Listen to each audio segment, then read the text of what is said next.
Starting. Yeah. So we are starting with the WDS unattended long-awaited lab, and let's start with the domain controller. So I'm logged into that. I hope our WDS environment is still intact, right? Everyone's WDS environment is still intact. Second thing, please copy the ADK folder to the C drive, name it software or name it something. So I'm just logged into my domain controller, and what do I need to delete from here? Because I have it configured already, I mean the whole unattended file thingy. And I have also millions of screenshots here, but still I have to explain what's going on, where and why we are doing that. You will find screenshots across the internet, and this is a combination of several sources.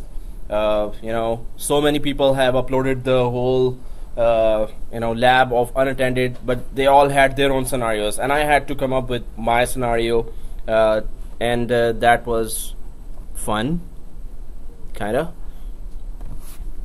Okay, so what we are doing here, first step, let's just go with this. So let's just talk about what we're about to do. So creating answer file with ADK Windows 8 unattended installation. It could be Windows 7, 10 or 2012, doesn't matter. So what we really require for what you have, we're going to discuss about that. In this lab, our objective is to deploy an unattended installation of Windows 8.1, where it installs and then joins to domain and stop at user login. So this means if you have given user name and password to all the users, Active Directory end users, that's it. They go ahead and log in. Some people on in the labs have actually logged in. So see, it's also logged in to the user. So we're not supposed to show that. I mean, we can show that too, and we can automate that. But when it's 200 PCs and you're logging in from, you know, those users, or maybe you're logging in from just one user, then you have to log off again, because the end users have to log in from their account, right? So we're gonna you know, take it to where it's asking for username, password, join to the domain, properly working with everything. All the users have to do is just log in, right? Still there will be many details, still there will be millions of questions during this, because answer file area is, you know, it has thousands of options. So we're gonna just make sure that we are not stopped, and during this we're gonna learn the whole mechanism.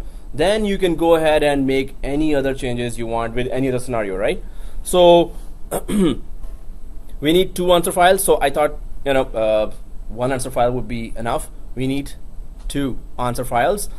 First is WDS side of the answer file. Second is the client side of answer file. So 2 answer files, and we're gonna know why. One of the WDS, one for WDS side, initial prep of the bare metal machine. It's still WDS side, but it's going to connect to a bare metal machine. So suppose this physical machine anywhere is just you know, started, or it is at least connecting to the network, of course, through that PXE. So WDS will connect with the first answer file. It's going to connect, it's going to choose the drive, it's going to format the drive, it's going to create a partition, it's going to do certain basic tasks, right? So this is the basic prep. Then the machine deployment will go to the second answer file, which will actually automate the deployment of Windows 8 image, and this is going to do everything else. So installation of all the files, and wherever it stopped, if you remember, it stopped at language selections, it stopped at partitioning, it stopped at credentials, I think, no, licensing terms, lots of other things, whatever it basically stops at, and whatever it automatically does not do, we're going to make everything happen, right? So one more thing, if you are left behind for some reason, then wait for the video and do it at home. But there are so many steps that if, you know, I start waiting, or we start waiting, you know, more than 2-3 minutes, we're not able to finish even this lab, and I'm planning to do one more lab at least, today with this lab, although maybe it's not possible, maybe. So we're gonna try our best to finish it, but anyway, the video will be priceless. So anyway, steps. Install ADK. So did you copy ADK to your C drive, right? Is it done? If you're doing it, please do it. Otherwise, on the domain controller. On the WDS? On the server that has WDS, exactly. Yeah. On the server that has WDS, I was assuming that it's on domain controller, but definitely, I think you tried different, right? So exactly, you're right. Second thing, create a folder called disk software. So this is other than wherever you installed ADK. So create a distribution software, disk software folder. It's an empty folder, you can just name it anything, but disk software is the software that will be here available for distribution, right? Then create a subfolder called Win8 and copy the whole Win8 inside that subfolder. Although we just need install.vim from there, not the whole Windows. Microsoft in their TechNet forums, they just copied the Windows. Some of the guys, MVPs, they copied the whole thing. Maybe other files are needed, or we may need to give path later to some of the files, right? If we come down to troubleshooting, during the normal installation we don't need the other files, we just need install.vim. But anyway, it was for troubleshooting that MVPs were saying that okay, if we put the whole thing, it's okay. So Can't we browse it from the CD? yeah, we can browse from CD. We can browse it from the network share as well, right? So it's not necessary. All we need is, so first thing we're going to be doing is copy the ADK. Second thing is create a distributions disk software, or just create a folder. Third thing, create a subfolder called Win8 and copy the install.vim file there. So I'm going to do that, of course. Then I just said start WISM, but we need to install that. So copy that and install. So don't start installation now.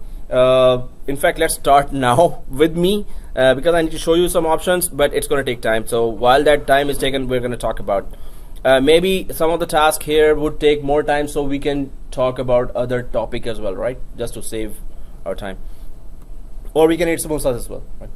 Just to pass time, right? So okay, let's just go to this first step, as we mentioned. Okay, so in the software, C drive, if we have another drive it's better, but it's just private lab. So I'm just gonna put it on Magni. So here I've already created a folder called software, and if I go inside and if it opens today, there is ADK folder copied there, and Win 8.1, the whole thing I just copied, but you don't have to. If you want to copy just the install.vim, do you know which folder is it in? So sources. So since I'm gonna show you the way you have it. So if you're not copying Windows 8.1, and if you have Windows 2012, the procedure is same. If you have Windows 8.1, of course, just follow me. So what I'm saying is, first step is done, which is, wow, seriously, I'm Copy this ADK folder inside the distribution software. Yeah, And after the whole Win8, but we need actually install.vim, but the rest of the files, if it's a shared folder, we could access later, but I hope there's no troubleshooting required there. So what I'm doing now, as I said, disk folder, so disk share is here, or disk software is created here. Double click that, and it is out of the box drivers. This is just for, so let me just do the whole thing. Start. It's just terribly slow. SSD today, super slow drive. So I'm just gonna create, oh seriously, no way, I'm just right clicking. Oh, not good. So not good. Tell us what to do. We have fast steps. Yeah. What? Okay, the folder is created. It's. I'm about to cry. Okay, anyway. So this software, and I'm just copying. I've double clicked it, and it went inside. I think there was some process in the background was working, so now it's okay now. So software, if so, in your case, you'll be mounting the 8.1 ISO to your DVD. In my case, since I copied it already, so I'm just gonna show you sources and their install.vim. So ins, there you go, install. Right click. From that DVD, you're supposed to just copy this to disk software, paste, right? Install.vim is about to copy. Seriously? Oh yeah, it's a big file. So while the install.vim is copying in the disk software, right? Disk software, let's start installation of ADK. If you haven't started, it's okay, because we need to select, don't select all of the options there. So I'm just gonna initiate this installation. In fact, I'm working on a server where it's already installed. Okay. But I'm gonna still able to show you. So double click that, go to next until you see all the 8 options there, and I'm just gonna show you what option to select there. So yeah. Sorry? 8 or 7. There are 7. Oh, okay. Yeah, the 7 options. See, I was testing you guys. So okay. So there is ADK. Let's just go there. And 8.1 ADK. So why ADK? Why not Wake? WAIK. Why not? So WAIK was for Windows 7 and 2008. With Windows 8, especially the ADK is now being used, and WAIK is not being used, but the tools, because there's some improvements in ADK, and the tools created for that will work better with the Windows 8. So if you have Windows 8, go for ADK. If you're going for Windows 7, still go for ADK. But don't use Wake for Windows 8. You can use ADK for Windows 7 and 8, but don't use Wake, WAIK, for Windows 8. Just use ADK for Windows 8, right? That was confusing, I know. So double click the ADK setup and not select the text. Double click, and I'm going to show you the two of those out of those 7 options, and then just start clicking next. One is the deployment tools, other is the whenever it comes, I'll show you. Oh, okay. Oh, seriously. You know what? Okay. I was gonna say something nice, but it started. Okay, there you go. So please just make sure these options are selected. Right? Every 2, every 3. Yeah. So next, finish. Start. So it's going to take time. That's why we're going to discuss something else as well and try to configure something else. Right? So deployment tools, Windows pre-installation environment, and Windows performance toolkit. Although we're not going to use that. So these 2 are the main, but just go for these 3. It's a small one. The third one it's just 71 megabyte. Oh, it's actually 0. Oh, it's 0 showing for all. So it's not. Everyone is installing now, right? So I should close it, right? Okay. So this is a selection. Just do that selection. Whoever's following, I'm canceling out from here because I already installed it. So close. Now here, let me just go to. So what I'm going to make sure is that install.vim is copied to my disk.share, disk.software folder. Yes, it is copied and it's 3 gigs, but it's from inside, you know, even if you copy it from DVD, it's gonna take time. Is it already there, installed our Vim for everyone? Yeah. Those who are following? Okay. Who are following anyway? All following, right? Everyone following, right? Cool. Not me. You really made me sad now. Okay. So let's just go ahead now. The next step is, the next step is that we wait for the installation to finish. Huh? For ADK? Yeah. Is it for everyone? Wow. Oh, the SSD gang is done. The non-SSD gang, please join the SSD gang. Mine is actually still SSD gang, but the wrong one. Okay, so what we are trying to do is we're going to start the WISM, which is Windows Installation something, right? Yeah. So WISM, we're going to be working, we're going to be spending next 2 hours there, and it's gonna start becoming painful by after 1 hour. So you're okay to go and, you know, have some water on your face and put that and like, ooh, do this and as well. Ooh. Okay, anyway, so let's just start this. Let me go there and show you. There is not much steps there. All the steps I'm going to show you are in the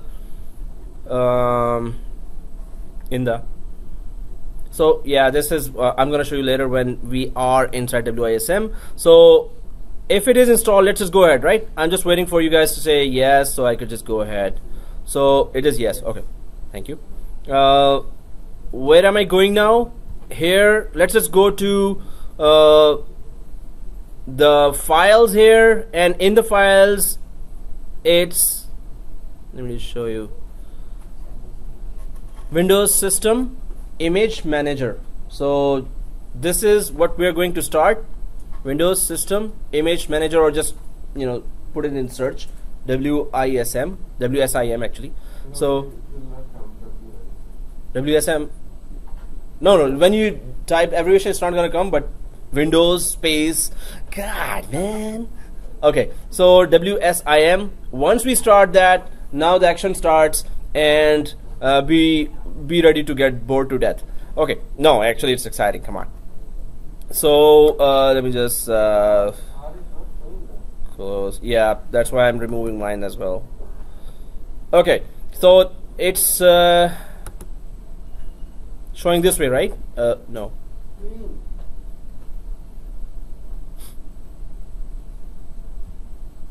Oh, yeah, that's not gonna work. New answer file, yeah. So guys, this is nothing. This is just unconfigured one. So I'm just gonna take you there, and when you're trying to do that, so first thing, distribution share Windows image answer file. Distribution share Windows image answer file, right? So in distribution share, we're going to put that folder where install.vim is there, or where ADK is there. So create a distribution share and just give the path dist-share. No, so again, so last night I did it, so give me a break later. No, I'm just kidding. So this is supposed to be an empty one. Why? Because thank God I have already practiced it first, and that's why I delayed it for 2 weeks. This is supposed to be an empty folder, right? So if I asked you create a disk-sat software and then put some things there, which is okay, just create another new folder and give the paths to that. Why? Because it's need an empty folder, because what we're about to do, it's going to put everything there in this folder, right? So what I'm saying, this is a little change from before, which is in practicals it happens. Come on, if it was theory I would be done. Okay, bye. So anyway, so create a new empty folder and give the paths through that. That's what I'm saying, right? So if I want to do that, we're going to create a new empty folder. Just name it anything, but the beauty is that it worked perfectly. Okay, new. Just give it this share. That's what I created. So share 1. It's giving what error? You just have to give. Selected folder is not a valid distribution share. A valid distribution share must contain one or more of the following folder: $OEM, out of box drivers package. It should not end with that. So did you create an empty folder? Yeah. Okay. So let's just. Now I'm gonna show you my magic thing, right? Don't worry. It's there. It's there. I'm going there. So this is the first screenshot, and you can see the million screenshots I took, and that was a real hard work. You create it. Yeah, Yeah. this one. Yeah, when I choose this one, Windows performance, the one before the last, it choose the This one, right? Yeah, it choose the top and the bottom also. Top and the bottom. For everyone, did it do that? No. Even if it choose, were you able to uncheck those? Yeah, when I check Create and then select that. Uncheck it and next finish. Yeah, when I check it again, it automatically selects the other two. Then it's okay. Next finish. The main things are there, which is okay. Okay, second thing, it's okay, right? Okay, second thing, guys. Now keep looking at the screenshots. So I'm opening this Windows System Image Manager. Then create distribution share. That's where we are, right? Yeah. So this share was an empty folder. Was it created for you? Oh, so what was the other thing? Okay, so empty folder and give the path here, right? In my case, if it's showing this share, you could just name it anything and go ahead with the path, right? So I'm just gonna go back and let's just fix our area. So this is I hope I created that folder. Yeah, you could. New. Just share one. Create this share, and yeah, it was 1 exactly. Thank you. So this share 1, double click and open. That's it, right? So it's going to create later all the packages. So here we need to install. Go to that path where it is install.vim. So select Windows image. Okay, it's coming here, but we're not going to choose that. But let me just choose that. What is it? It's the DVD of that. So let me just choose that and see the error.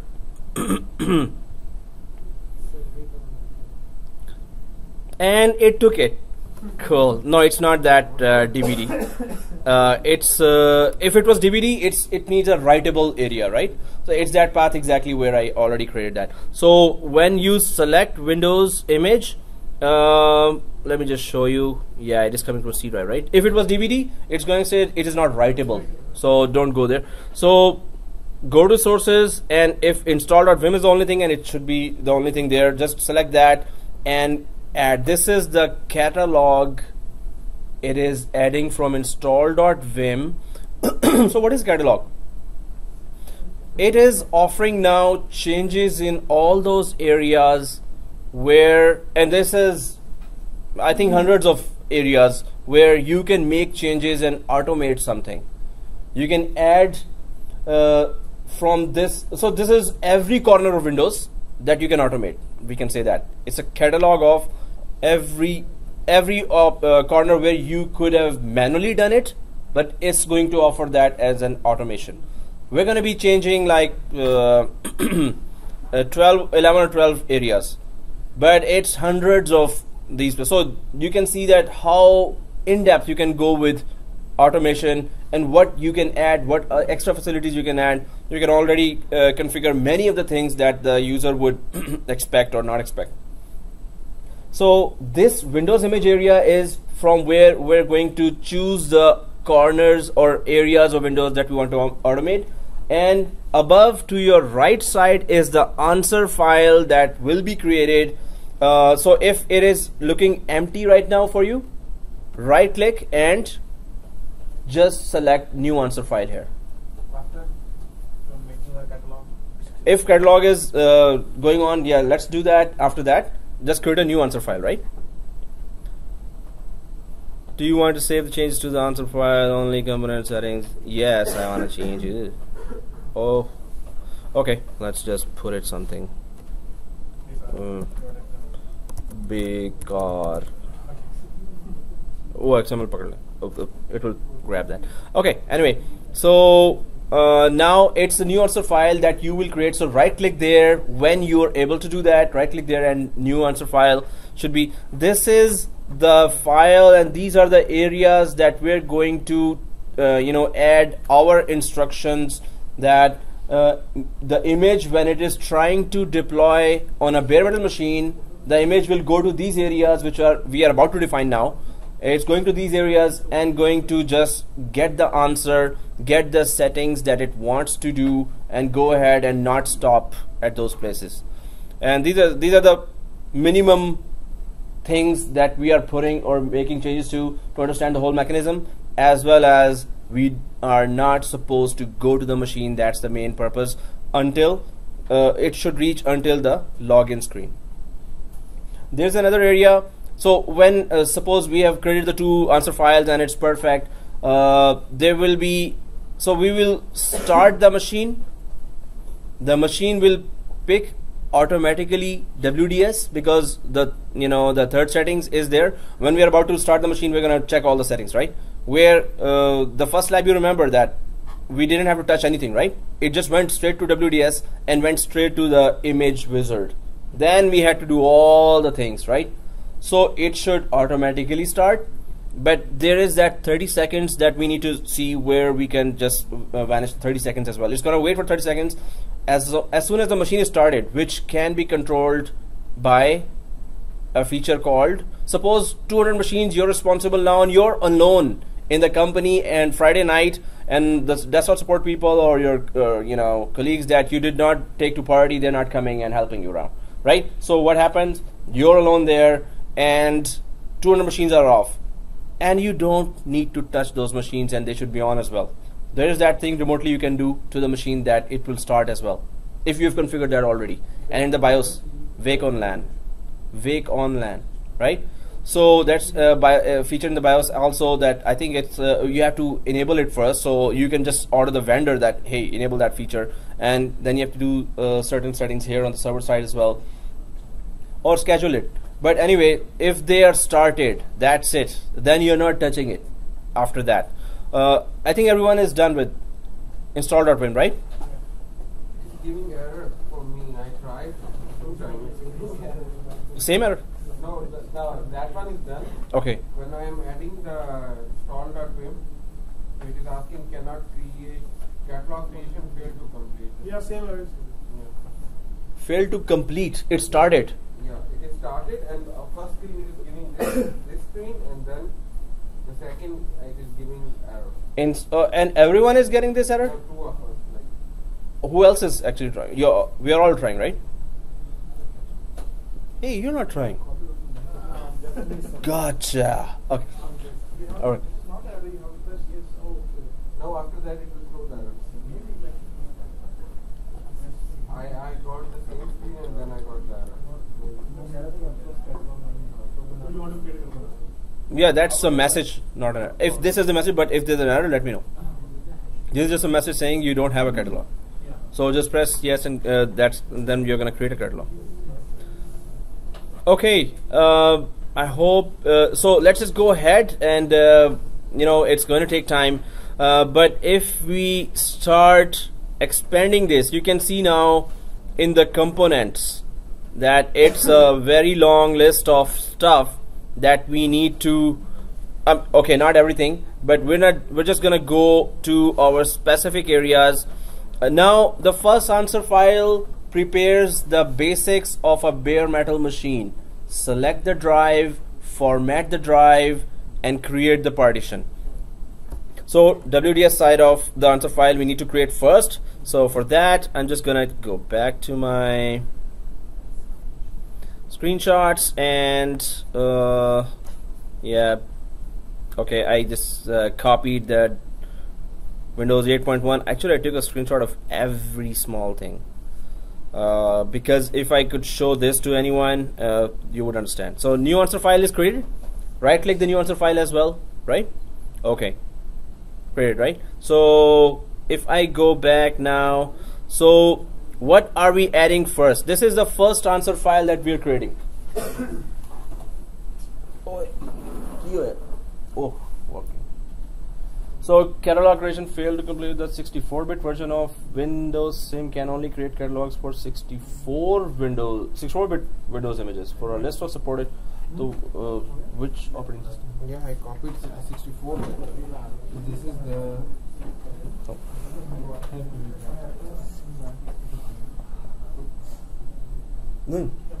So guys, anyone else got a 64-bit supported? 32-bit नहीं select किया आपने कौन सा किया ये कौन सी है I mean इसमें 32-bit version भी है both. You want me to select some 64-bit then it is I downloaded it. This one. Maybe it's 32. But you sure? I mean, did you install it somewhere? Yeah, this one I installed from the same. Oh, this is Windows 8. Yeah. WinWare. Oh yeah, on system. So Master G, 64-bit. So okay, but yeah, so still join us because it's ADK. ADK is configured to do with 8.1. Okay, guys. First thing we need to do is this. So let me just show you. Okay, I'm saying this, but it's not showing there, right? Seriously? Okay, I really am sick and tired of this mirror. Okay, this. Now I can say this, right? Anyway, I'll just put the mirror back again. So, can you search for this?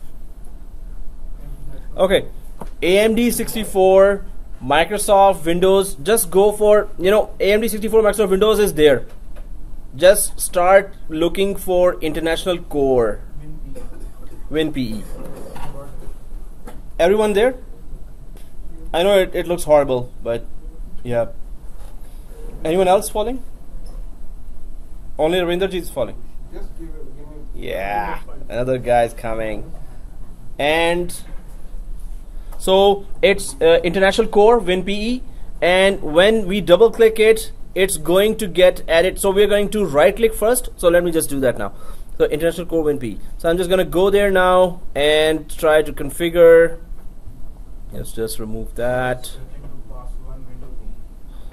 So yeah, so I'm just going to go International Core here. This is the one. So AMD X80 or X86 Windows. Let me just show you up. Expand the components and go for AMD 64, Microsoft Windows, and then there it is, International Core WinPE. So AMD 64, Windows, International Core. If I click that or double click that, it has this, but we're going to right click it, and it just says that add setting to pass 1 Windows PE, which means it's going to take it to step number 1, which is Windows pre-boot execution environment, the initial steps to do. So and then here it will just detail when we first throw it there in the answer file, then we're gonna be able to configure it. So I'm just gonna click that, and it's here now, right? Is it there already for everyone? Okay, so the steps here are input locale. It's just en-us, go for that. For Canada it's CA, right? So en-ca, but I'm just gonna copy it, Control C. It does not paste, it does not go to the next from the tab, so you just have to click that. And it's not layer driver, don't put it there. Just go ahead with the rest of the UI language, system locale. No drop down for this thing? No. Oh, there will be drop downs for certain, but not this one. So okay, the first thing is locale. Of course, that's where it stops us, so we're just automating that. Second thing is, it should be on proper format. EM should be on the lower letters and CA should be caps lock or something. Is this compulsory, or you can just I don't well, we're gonna find out, but the thing is that US, or when I was typing others, and others were typing GB or anything else, it was caps. So let's just stick to that, because if we had to come back, that's a long way. Generally it shows like this. Yeah, generally it shows that. So first thing done, everyone. First thing done, everyone. So second thing, let's just go and check what my magic screenshots, and that's a lot of effort. So now, yep, it should look like this, right? Okay, I did NUS. So second thing, setup UI language. The expanded part of this Windows International Core, the expanded part, click that, and only one area has to be filled. So I'm just gonna go back here and fill that. So expand that, setup language, and it's already in the clipboard, not dashboard. You missed a single step like of the unattended installation that it will prompt. A Yes. single step will prompt us. That's why we're gonna really make sure, and it's gonna prompt. So the scenario is 200 PCs are there, right? So it will prompt on 200 PCs. A single prompt Anyway, prompts 200. yeah. So we just have to then restart, and we can still make the changes in the file, answer file, but it's going to take time then to come back to and have it. So we're gonna be very careful in each and every step. Thank God I tried it before. Putting it here. Otherwise, there are so many step-by-step documents. Everyone has a gap. Everyone. So unless you try it yourself, oh whoa, it's not reliable. So okay, let's just go for the third step. So this is just a language requirement, and now this is a second one. So you have to go down. AM64 Microsoft Windows, it's always the same, but now it's setup 639600 or neutral. Just go for setup and the number and neutral, right? So I hope you will be able to find under security, wherever it starts the setup thing, just go there and just add the whole thing, right? Can you just for the first step, because I just finished creating the catalog. Oh, okay, sure. I thought there was 911 there. Yeah, sure. The first step, what you selected, like now I just created the catalog again. Yeah, so you created a catalog? Okay. Yeah, created the catalog now. Yeah, this is this one. Oh, again, it's hiding. So it's this one. AMD 64 Windows International Core. WinPE. International Core WinPE. International Core WinPE. You got it, right? So it's all languages. But you have to make sure that the wrong ones are not selected. So it's this one layer driver is not selected. That's all, right? Okay, so it looks as this, right? No, Master G. Okay, so guys, so first is this. Now second one, I hope everyone has read the setup one. This is the language one, so I'm just gonna go for this one. So setup, I'm just gonna go and choose that, and let's see the next screens as well. So I could just I'm gonna add it to Windows PE as well, pass one Windows PE. Third thing I'm gonna do is disk configuration I'm gonna add. So let's just do till that part. Now what I'm doing is going down to AMD 64 Microsoft where it says setup, right? So, yeah, there it is. So setup here, and double click that. It's going to offer all these options. Right click. So add setting to pass one Windows again. If we go up, it's added as well. So this is the second task in the number one step. It's going to do with the Windows pre-boot execution environment. So it has all these options available as subcategories. So we're going to be configuring some of them. So let me just show this. So disk configuration is only showing here under setup neutral, and I'm going to show you why it is and how it is showing.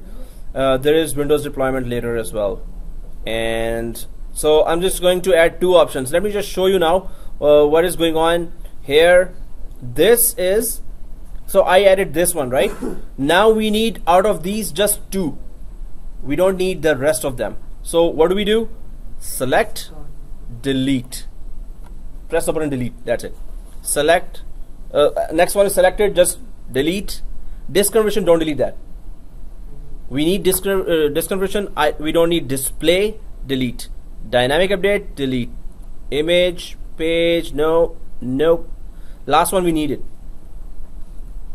These two we need, right? So now disk configuration will tell the computer which disk. Suppose there are two disks, so it takes it at disk 0 and disk 1, right? So we're gonna say go for disk 0. Suppose if there is maybe there's just one disk, right? So we're gonna be just going slowly, and then we're gonna say that hey, partition it as well. So disk configuration and Windows deployment services are added. Everyone added, right? Okay, added, right? Okay, so disk configuration is there, Windows deployment services. So now let's just see the next 10 screenshots, and then go ahead and be very careful. The first time we need to make it happen. So, and the screenshot area is gone. Wow, cool. Oh, there it is. Thank you. So let's just see 6 screenshots, then I'm going to explain the whole thing, what's going on. So disk configuration, we are adding a new disk, and then we are putting disk ID as 0, and will wipe the disk, like format the whole thing true. Now that's a drop down. And then there are further partitions here. Create partition, we're going to insert a disk and configure it, then we're going to insert a partition and configure it. I'm going to do that now, then you can follow me. Create partition. Here I'm just going to check the configuration of the partition, and then I'm going to come back and do that. So add list, so true is extend the partition, yes. Order 1 or the first partition, and the type is primary. Okay, I got till here. So let's just do that now. So first thing I'm doing here is disk configuration. So in disk configuration, right click and insert new disk, right? So disk configuration, right click, insert new disk. Once you have the new disk, just expand this. It should be showing under the disks now, or yeah, disk is there under the disk configuration. Just keep it selected. Disk ID is 0 because it starts from 0, right? So disk ID is 0, and will wipe disk is a drop down. Yes, format the disk, right? So will wipe disk true, and disk ID is 0. One more thing, so let's just expand that, and you can see here the partitions. Of course we need a partition here, so we're just gonna tell it that create partitions, click there, and then go for insert new partition, right? We're following, right? So create partition, insert new, create partition. When you create a new partition, or when it is added, just go for extend, which is a drop down. True, yes, we have to extend. Order is 1, like is the first partition. We're not going for size now, and type is primary, right? So for the first partition is typical, these are the typical settings that, but we are actually telling it to automate, right? So disk is created with this configuration. Disk ID 0, will wipe disk true. Where the partition is, we have created a partition as well. True, extend it, yes. Order first partition and primary. Now let's see the first next set of 6 or 7 screenshots. I have a question. Yep. You cannot give the size. It will take all the disk size. It will take the whole disk and format. Otherwise, it will mention, so it will be partitioned then. So okay, now modification. Modify partitions as well. Whatever partition you created, insert new modify partition. So modify as well, we're going to give some set of commands here for the modification, right? So what are the commands? First, insert new modification, then now it's the inside the partition, what you want, how do you want the partition to be. So modify partition, and then go down, and this is the setting. So it will be active. Yes, it should be active. Do not extend this one, of course. False. Format with NTFS. Label it whatever you want to label. It's system partition or just system. Letter, we're gonna give it the drive letter C because we extended it already. It's just the modification, so don't extend it and again extend. Modification once the partition, so there's a create partition, right? In that you extended and created it.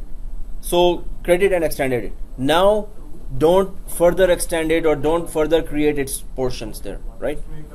Yeah. So extend is false. Format is NTFS. You know, it's label. You can just put any label, but it's system partition. Letter C drive. It's a C drive. Order. This is the first partition, so it's just go for number 1. Partition ID also number 1. Just a typical setup of a first partition. So I need to remember that. Oh, thanks. Once modification is done, let me just check one more. No, let's just come back later. Okay, so I'm just gonna go for these areas now. The first one is right click and insert modification. This is the set of commands, or this is what we want it to do, right? So active is true, extend is false. I think I did not have enough samosas.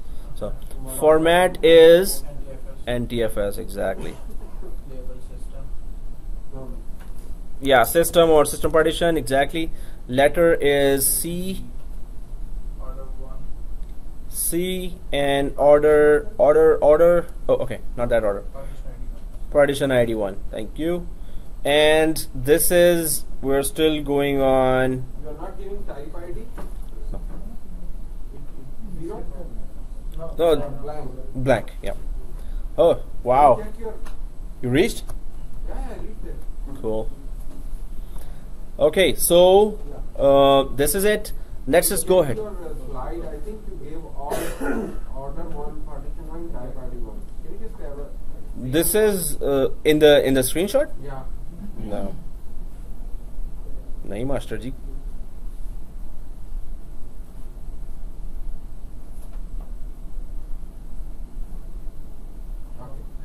Because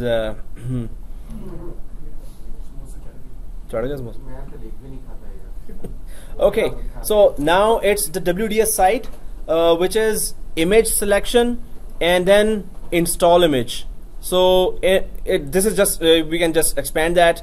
Install images there. Now we need some information of what image are we about to deploy, right? So we're going, suppose we have 3 images or 4 images or 10 images. We have to specifically tell at this particular time. We can leave it alone as well, but we should specifically mention the name of the image, that this is a particular image you're going to be installing. It's going to find 3 or 4 images. It's going to just decide whatever we tell here, right? And but what's the use of telling him the 4 images? We are going to choose one of them. so we're choosing here one of them, right? We're going to give information exactly. So you're right. This is a critical step. So file name of the image group name, which is I think we gave accounts there or whatever group name for the install images. We gave a group name, right? Yeah. So group name here, image name. So I'm going to tell you where file name and image name is, and it has to be, of course, exactly the same. We're just going to copy paste from there, but it's extending to image selection. So I'm going to check. In my case, I wanted to make an example from Windows 8.1, right? So that's why I had to add the boot images and install images of Windows 8.1 because it's all about client settings. If you have Windows 2012, it's the exact same steps. So for install image, so first, when you expand that, now where to go and check this image. So let me just first expand that, and then we're gonna go inside the WDS. This is a domain controller and this is a WDS as well, so I'm just gonna minimize that and open the WDS screen. So first we are extending this, and then go for image selection, then go for install image. Okay, there are these 3 things that we need to fill in, and it has to be exact spelling for the image. File name should be guided same as Definitely. No, so I'm gonna show where it is. So minimize this or not minimize this, just go for WDS. So I'm just going for server manager. Here's the WDS. I'm just gonna open the console now and right click it and open the Windows Deployment Services Management console. Alright, so let's just expand that. As usual, we find our WDS not active because so it start. Yeah, so if we don't have all the critical updates and Windows updates installed, then we cannot say what's the problem. But after that, we need to search for that. If it happens, I don't think it's gonna happen if we have all the updates. So start this. So in my case, it is Windows 8.1 that I want to show. The install. This is the group name already. In my case, it's account, so group name is there. But which of the 3 images we're about to install? So you can just select. I'm just going for this, and I'm going to for this because I have its. I've added the even if you have 2012, but I have added the boot images as well as install image, right?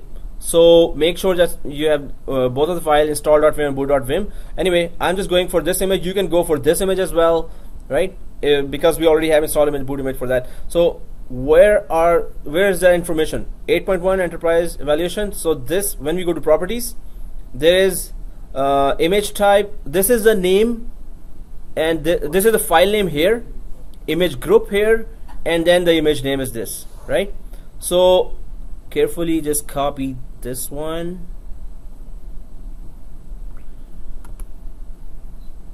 Okay, so this is the file name, and yeah, I need to come back and copy that.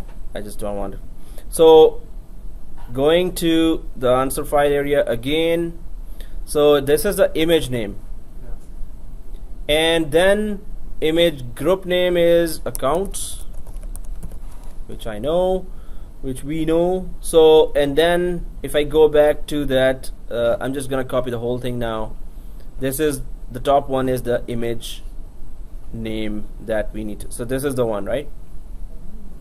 Image name. So it will look like this after we have done this paste. You have done file name should be.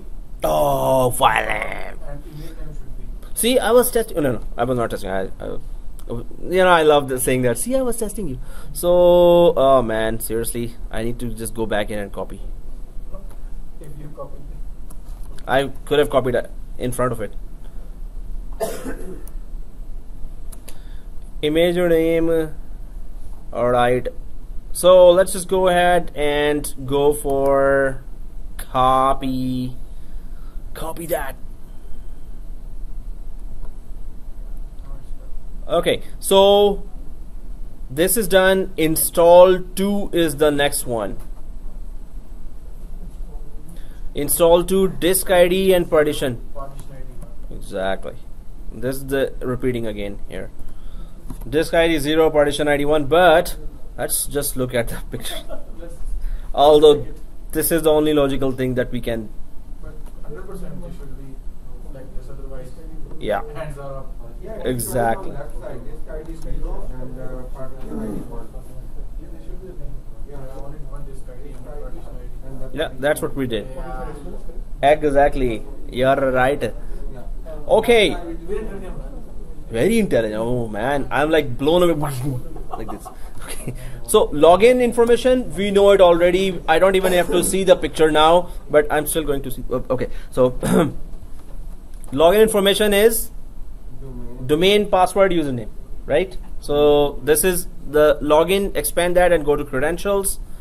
And since I have to touch every picture, so there he is, right? So credentials, Humber domain.local and Humber admin. So I'm just gonna go. I think this file is completed here. So just expand that. So this means that initial portion where, okay, Humber domain.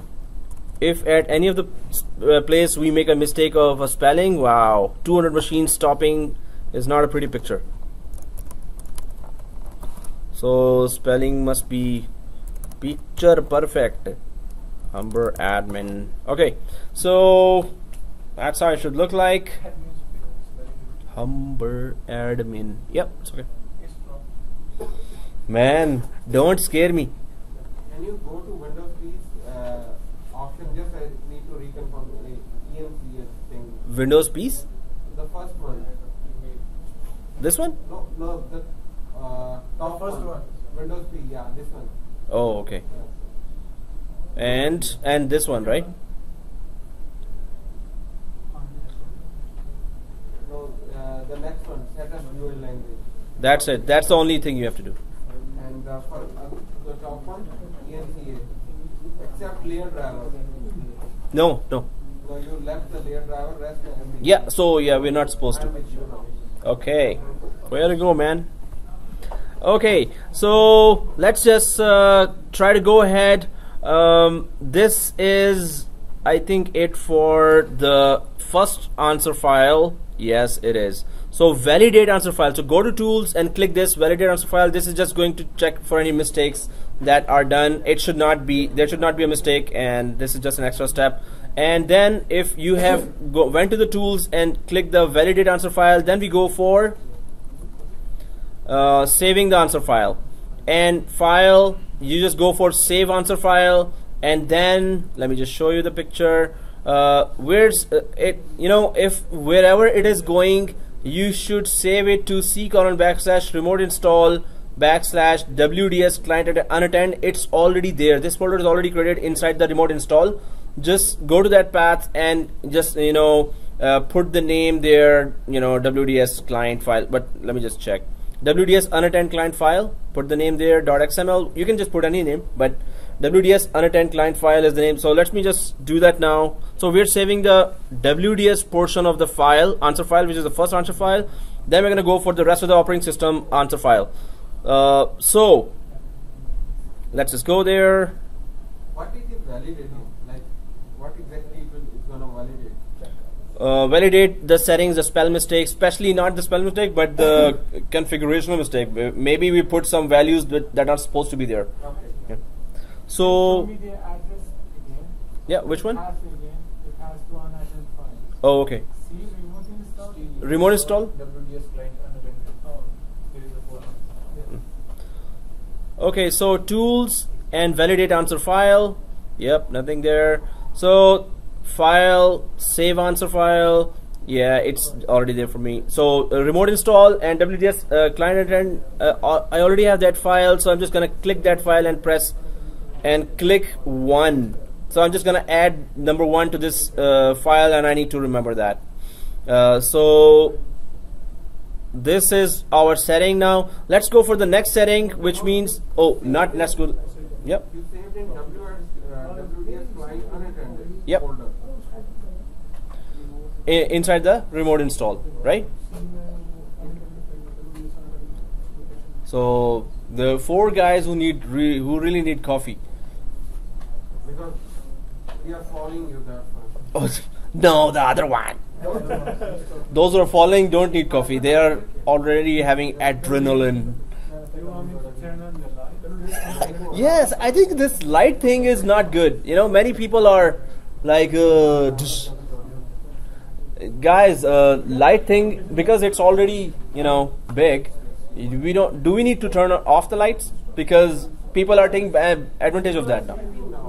Yeah, so it's kind of a sleepy and exciting sleepy environment. It means you have to mention sleepy class instead of casual class. Oh, okay. Sleepy class is a casual class? Okay, so guys, let's go ahead with the second answer file. But before that, we need to put this answer file at the right place.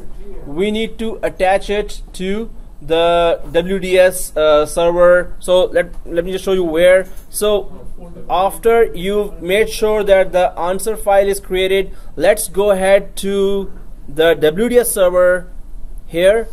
Okay, I'm just gonna cancel this one. So in the WDS server, if you go to this server name and then right click and properties, right? Server name, right click and properties. and go to client.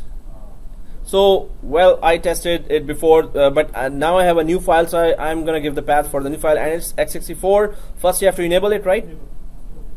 And click browse. Now I'm just gonna go for this newer file, double click. So this is it, and do not join the client to domain. Let's not put that check here, and let's just apply this. That's not check there. Oh, I was just kidding, man. Okay, I'm not gonna say that. So let's not check there, right? So okay, so apply. Oh man, okay, yeah, so now we are more, you know, when we are laughing we are actually away from sleep, and you know, you're more sleeping. God, okay, you know, keep looking at the coffee and you should be active, you know, there should be some kind of current. Yeah, oh, there's a lot, man. I was just worried. Okay, anyway, so press OK. So I'm a samosa freak, so you know, when I see samosa I'm like this. Okay. Oh, so this is one thing we needed to do. Now second thing is longer one. So all these steps, just double it. Yeah, it's horrible, but when you see the whole unattended thing, everything pays off in the end. So let's just go for the second set of screenshots, which is not this. So now I'm going, yeah, I'm just making that change there. Yeah, so answer file thingy, and yeah, done. New answer file. The next step now is new answer file, right? So once we create new answer file, then we are looking at new answer file, and then we come back to the settings as again. This time we're choosing, okay, that's where we came before, but now we're just gonna go for OOBE or OOBE, but we're gonna select this. Something different from the first setup. This is a shell setup. The first one was Setup only. So this one, first one was this one, right? Yeah. So this is a shell setup. This is now in the operating system. We have gone out further. Why we are selecting AMD?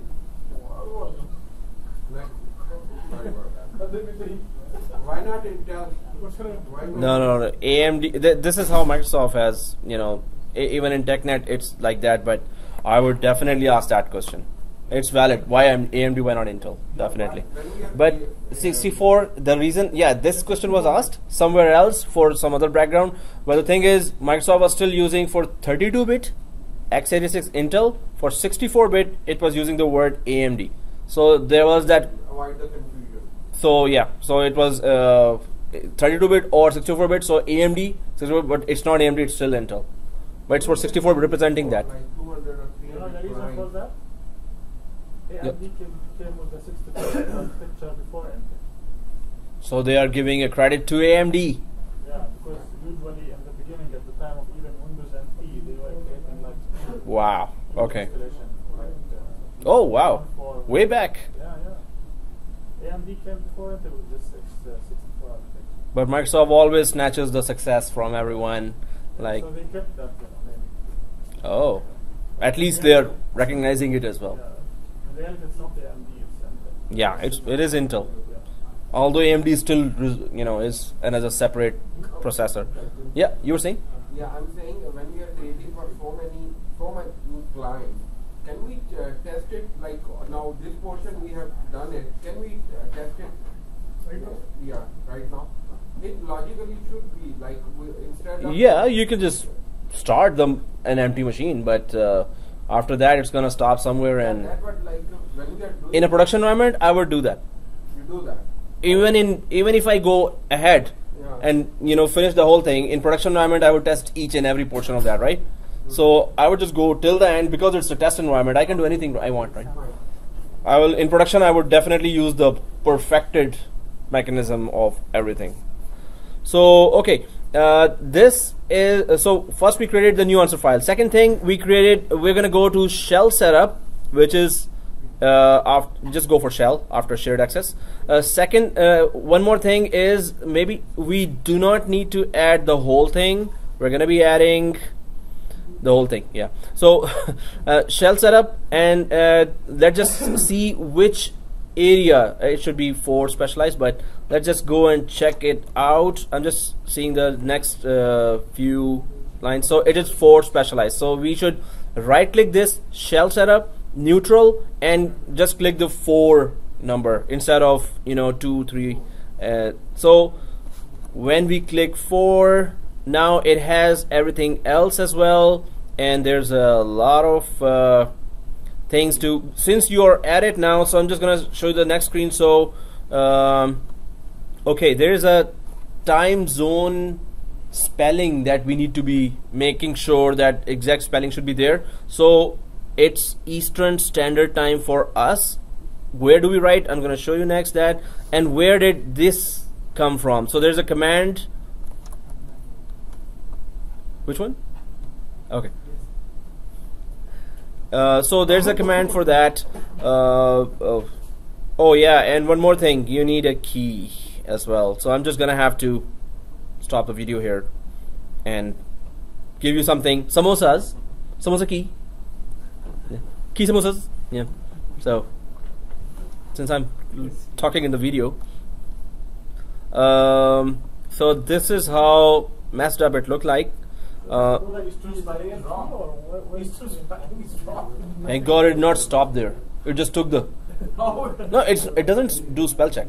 If the values are there, take the value. You can just type here, hello, I eat samosas. Zone. No, for some things it's going to check the spellings. For some things, it's exactly going to check this. But for most of the things, yeah, you're saying. It's going to let the Windows work. It's not going to even activate it. It's going to just let it go. The installation will not stop. But then later you have to activate it with another key. So although I was happy as well, but it's not that. And let me just stop that because I need to send everyone the samosa key. Okay, so we're back after we discussed about samosa key, and let's just so this is the name you can give. Either one name you can give for one machine, or you put the star there. Or oh, I thought you were smiling so much that you have to cover your face. Okay, sorry. Okay, so this name. So I'm just showing it if you are already there. Otherwise, if you're gonna follow, so. That's the question. To 200 machines or not to 200 machines? Okay, so just put the star here. Let's just check that. Put the star. It's going to auto-generate the names. But the proper way is it should look up from the notepad. There should be a path, and it should look up from the notepad, and 1, 2, 3, 4, 5, 6, 7, 8, 9, and sequentially should give. Can you put number star, maybe number 1, 2, number 3, number 4, automatically? So you know what? If I was to do the 200 machine thing, I would definitely Google that where to change this, or do we need to group? Do we need a script somewhere? Or so I did not work with the actual 200 because I had just one machine. But definitely this is a task left for the geniuses. Good.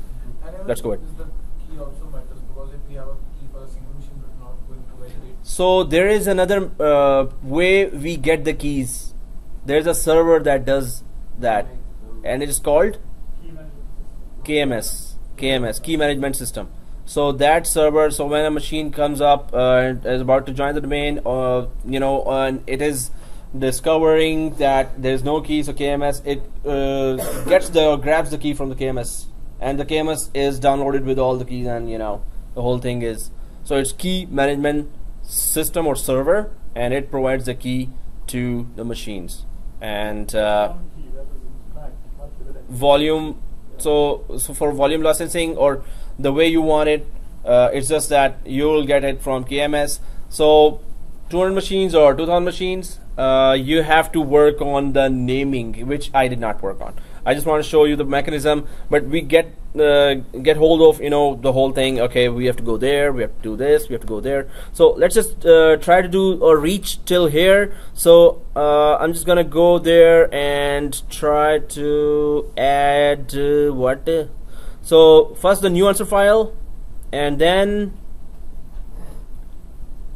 new answer file. Okay, and then we go for just one below is shell, and we add this to the 4, and then we expand that, but we just go for computer name, Win8 CL01 002, because I have one already. Oh yeah, exactly, that's good idea. Star or asterisk, control to the product key. Oh, seriously? I copied it for everyone, right?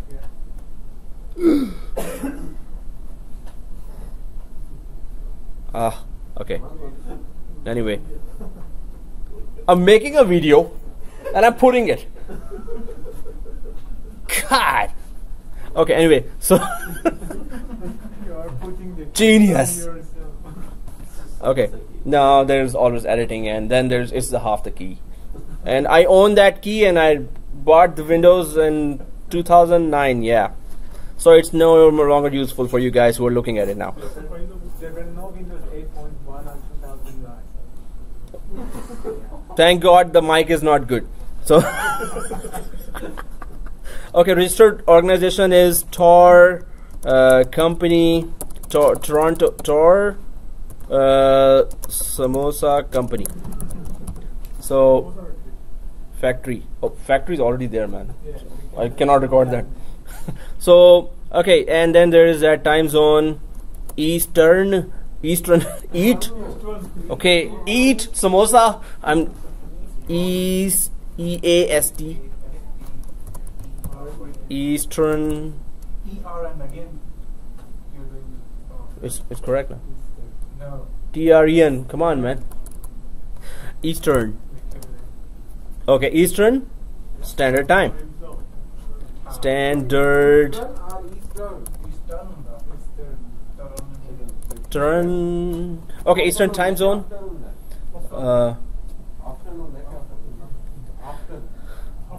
Often ask X. Okay, so guys, let's just go for some other information that we need to change. So until this, we are done. So next 10 slides, not slides, screenshots, and we're marching towards the finish. Okay, now this is unattended join. So this is shell is okay. It's way so we were gonna go for unattended. That's the only one. Okay, so unattended join first thing. Second thing is we're going to be adding it to the 4 again. Third thing, we're only 4 is active. yeah, so 4, and once it is there, then there are some longer settings, and that's so join domain is first on the identification, humber domain.local, and timeout period is 0. Timeout period in minute is 0. Unsecured join is false. Yeah, let's keep it. So the only change we are making in the identification at least is humber domain.local. Then credentials is, of course, our humber domain credentials. So I'm just gonna keep going because it's I think it's easy. Credentials, yes, the same 3 credentials: domain, password, username, and credentials again. Did I just put down? Oh, then the 4th one is going. So let's just complete this. So I'm just going to go down to unattended join, which is just okay, cool, thanks. So right click, pass, specialize. So I'm just gonna identification. I'm going for join domain. Yes, we want to join it to the domain, join the machine to the domain. So humber domain.local, and then we're going for credentials. Domain is Humber domain. Oh man, this better be right. Humber domain. No spell mistakes here. So Humber domain.local. Password is and Humber admin. Okay, so we're not doing any provisioning. Yeah. You are saving the password in a clear text and answer file. It's not encrypted, yes. And it's our local network environment, and this is a one-time thing. System administrator is always there, although, you know, could be any hacker that could sniff it. But yes, it's a clear text, and that's why there is another account, not the domain admin account, that's doing that, and it's a temporary one. So just change the password after that. And it should not be just that account, just create another account with the privileges, right? But that's exactly a very good point. Yep. Yeah. Otherwise, normally. But it's a test environment, so it's already. Join till there 10 computers. So if we use a normal client, so after 10 maybe it gives the error. So we create one more account, give the permission. Yeah. To the domain, and then we use that. No, but that's for just domain join, right? Yeah, we can create one user and give the permission join. Because it's just domain join actually. Yeah. Domain user can also. Good. That's a good point. It will stuck at 10. Okay, so international core, Joining. we're just going for Only normal. international core again. International core, we have to do these things. We are putting it on In the provisioning, 7. you gave something? No, no.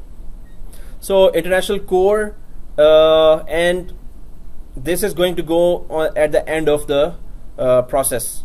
So international core is there are 2, Yeah. and this one is. Let me just show which one is this.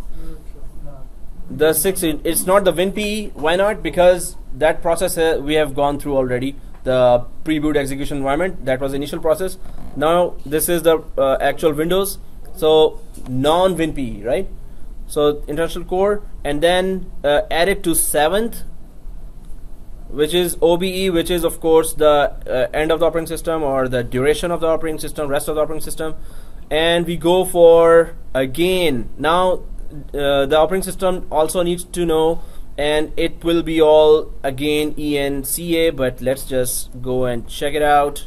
Yep, I put in yes, US, but ENCA for all, none of that, because that option is not even there, the driver one, which we last time left. So there are 5 of them. Yep, and all ENCA, right? So you saw that, right? So I'm just gonna go one screenshot more and check it out. Okay, then OBE, that's where the whole battle is fought. The last one, that's a loss of configuration here, OOBE. So I'm just gonna reach here now. Alright, so no provisioning, and now I'm going to. Alright, that is international, right? Hey, where's that? Oh, where am I going? It's AMD. Yeah, it's this one. Okay. International core, and right click and 7. And then we go for everything in US, no, in Canada. We're just going for the ENCA for everything, and then after that we are having a samosa. I have still to figure that out, man. What am I speaking here? I just heard it in the movie. Okay. We really need to know what the no, it's Italiano. Come on, it is Italiano. Yeah, it is the Godfather with all that gunshot. No, that's too much. So it's done here. Now the most configuration, the biggest configuration area is OOBE, which is inside this, and it's just hiding for us to, you know, really configure it. So it's first of all we select this, OOBE or OOBE, First you selected the and it's only sitting 7 is in 7 exactly. Yep. first you selected Windows shell setup neutral. Yep. Then from there you are OOBE. adding only OOBE. Only OOBE. So, and it only goes this, the last portion of the Windows installation, 7 OOBE, and there are lots of settings. So I'm just showing you here what are the settings here. Most of this will be filled up. Most of this will be filled up. So we're just gonna go for so hide EULA page or end user license agreement, because it's gonna stop there. So true, yes, hide that. Hide local account screen, true, and OEM registration doesn't appear there. Hide online account screen, that's Windows Live, right? So if you have Windows account, just log in directly from there. So true. Hide wireless setup, yes, it also comes. Right? What is your SSID? You could just put. So we're just hiding all the above. Then there is that protect your PC, which is yes, enable the Windows updates, right? So it's 1 here. So what we are skipping here is OEM registration, nothing here, and the last 2. So now I'm gonna do that. So true, true, true, and work. Oh, work. Network location is work, right?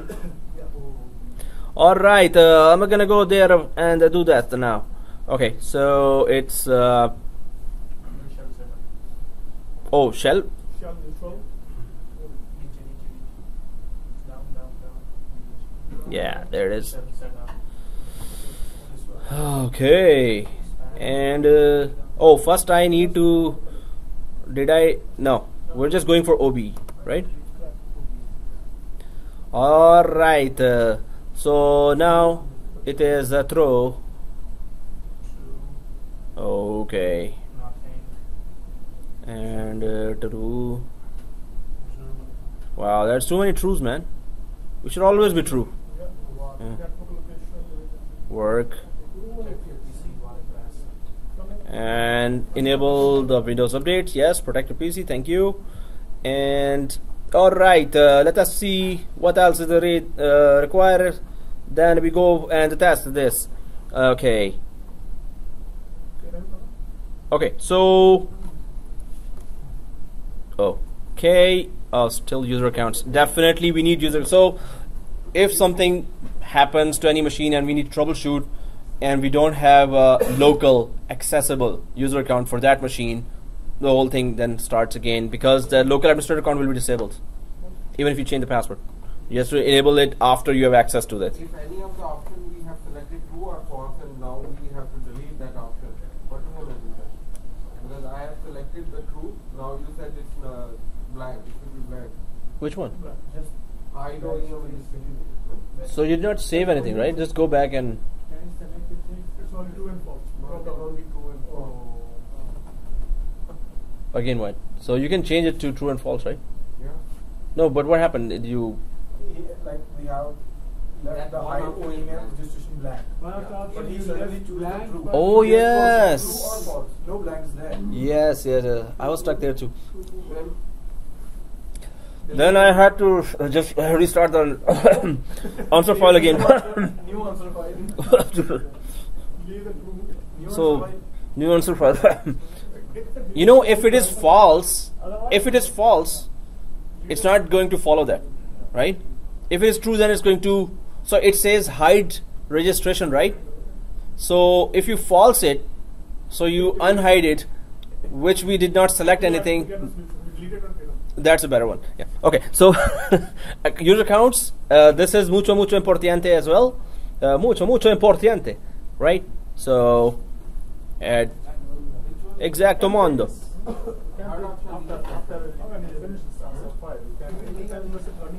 We can edit it. Oh yes, yes, yes. Yeah, yeah. Definitely that also. He's also started, but yeah. It's just, once it's answer file, anyone can, if it's the same requirements and setups. Okay, so guys, there is this user accounts. I think I did OOBE. Yeah, there was no mistake. So user accounts is the next one, which is we're going to be adding it to 2 to the 7th one, right? So user accounts once added, we're going to create so there's an administrator password. We are giving the administrator password, but it's going to be disabled, right? So but that's why we're going to go to local accounts, Password is the new local administrator password, which is the local administrator password, not Humber. not the Humber administrator. But like, No, it's local administrator. so it's some So but we have to, after that we're gonna still, so first of all, if we expand, there are 3 types: domain accounts, administrator, and local. So we're gonna create one local account with, of course, administrator's privileges and administrator password. Just give the value there, and we're gonna go ahead and let me just show that as well. In local accounts, we're going for insert new local account. Once we insert the new local account, we're going for all this. So insert new local account, well, add list item is already there, right? So sysadmin or whatever admin you want to put, it's a local account, right? But make sure that the group is administrator, so it should be part of the local administrators group. But the name is exactly the same for description, for display name, for name. It's the same name, right? So we have to add this to the active directory. Account sysadmin. So this is a local account on all, suppose there are 200 machines.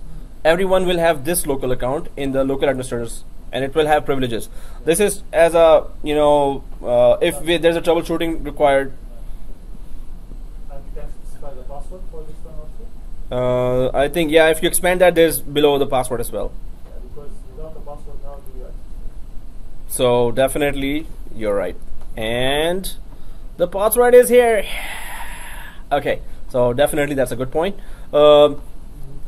So what we did here, administrator password, which is already administrator account there. We gave a password, then we created our own local account and made it a part of local administrators group. Gave it a name and gave it a password. So once that is done, instead of doing this, all right. enable it. Hmm? If you can enable the administrator. If there was an option, maybe among this millions options, there must be one. So Just could be anywhere. instead of adding a new Yeah. All right. So I would just go, once you have done that, go for validate and then save it in the same folder with OOBE unattended as a name. errors. But let me just, It's warnings, I think so. Whoa. Not a warning. really? That should not be the case at all. Okay, I'm just reaching there. So it's OOBE and user account. So let's just add it to 7. User accounts is there. So password for the administrator and okay, domain accounts, nothing, and local accounts. Add new, insert new local account. Thank you. And sysadmin, just Control A, Control C, go for click display name, and here add administrators.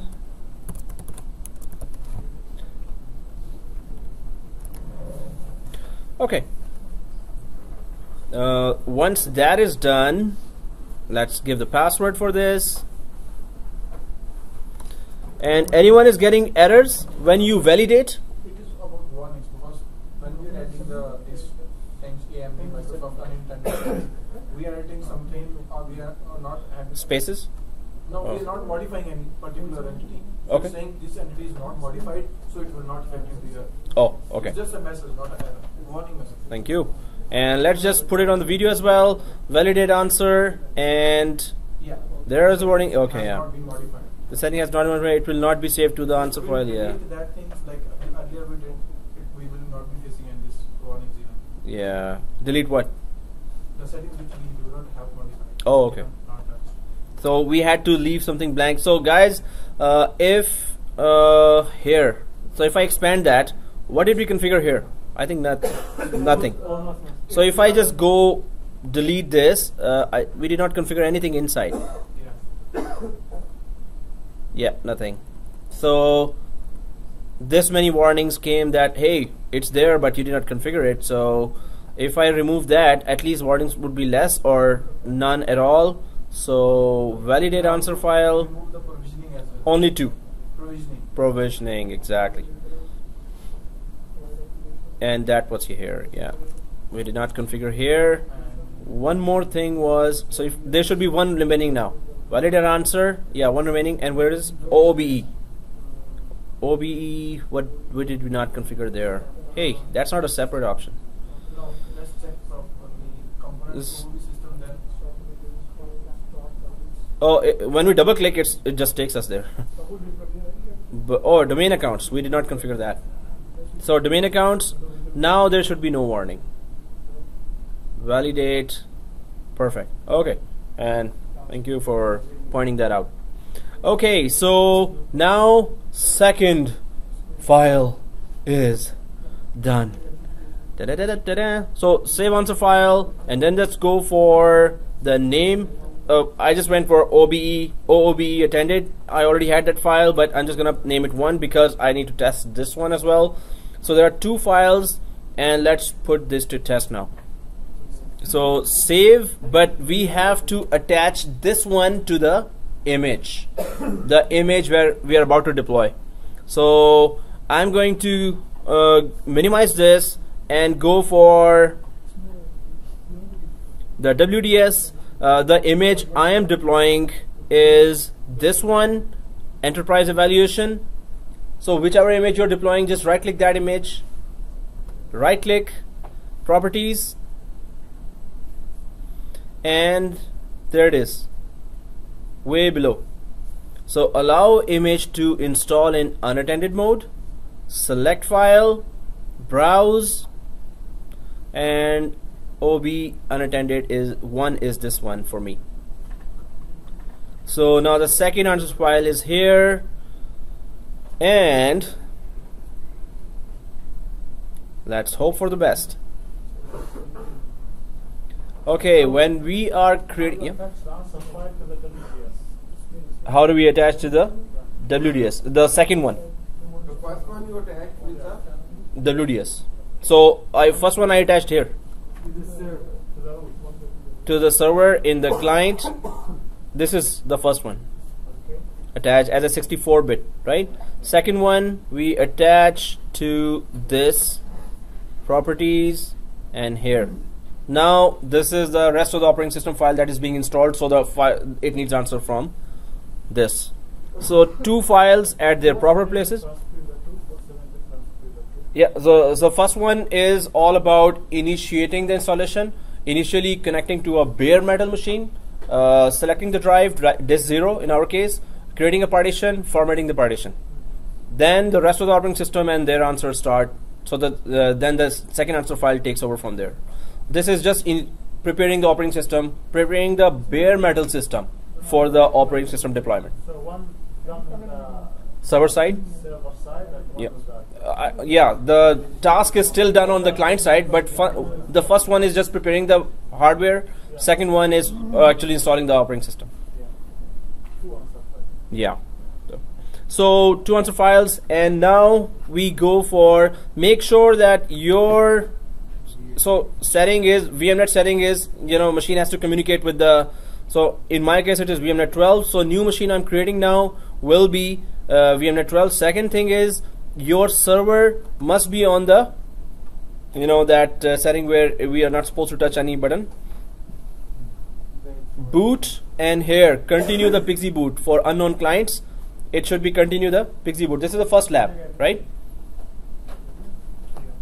Make sure this is done, and then just sit back and enjoy the show.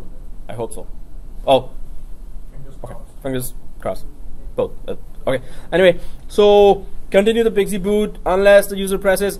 This is done, and now let's just create the machine. And it is WD has been specifically told it's a Windows 8 machine. When we are creating a new machine, we need to select Windows 8 that we are installing. Install operating system later. Well, anyway, so just follow this.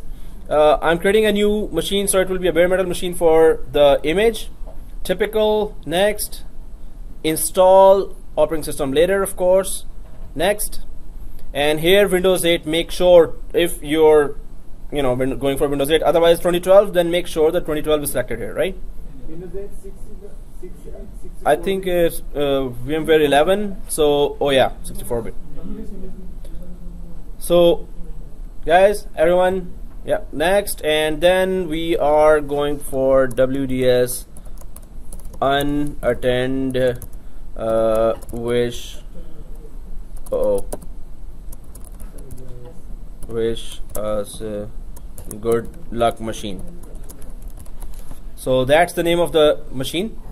Wish us good luck, and or I could say here goes nothing machine. Okay. Anyway, next and next. So customize hardware, exactly. We are tempted to just push that finish. So VMnet 12 here, and that's done. So okay, those who are ready with the parachutes, jump. So, or check your parachutes. Finish and start. Now I cannot just see the full screen, so I'm just gonna do this and power on. Yeah, this is just for this machine. The drive is not loading.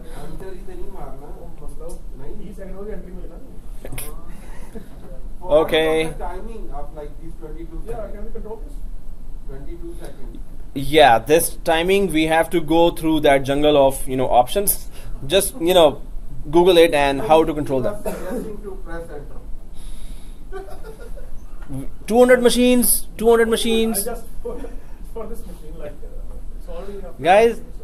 So there's a hurdle here which we should have removed already, right? Approval. So 200 machines, we're still sitting in our machine, right? But it's click, click, click, click, click, click, click, click, and we can put the names there as well, because it says approve and rename as well. But that's the manual way of doing things. If we are smarter, then we would go for some script or we would really look it up. So I need to approve that now, right? So oh, it's not here. Pending devices. There's the pending device. Name and approve. Name it now, machine. So if you're doing it 200 times, so name, approve, name, approve, name, approve. Right? So I'm just going for approve. Windows cannot pass the unattended answer file based configuration. It comes with 2 operating system files. Okay, 26, 25. I cannot reach it. It's 200 machines, right? So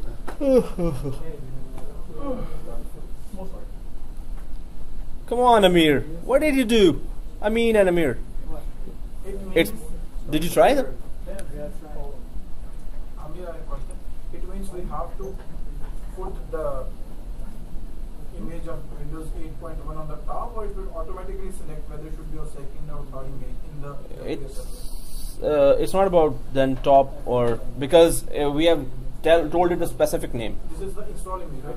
Yep. So we have 5 install images, and we have implemented on the second machine. Right? Yep, yep.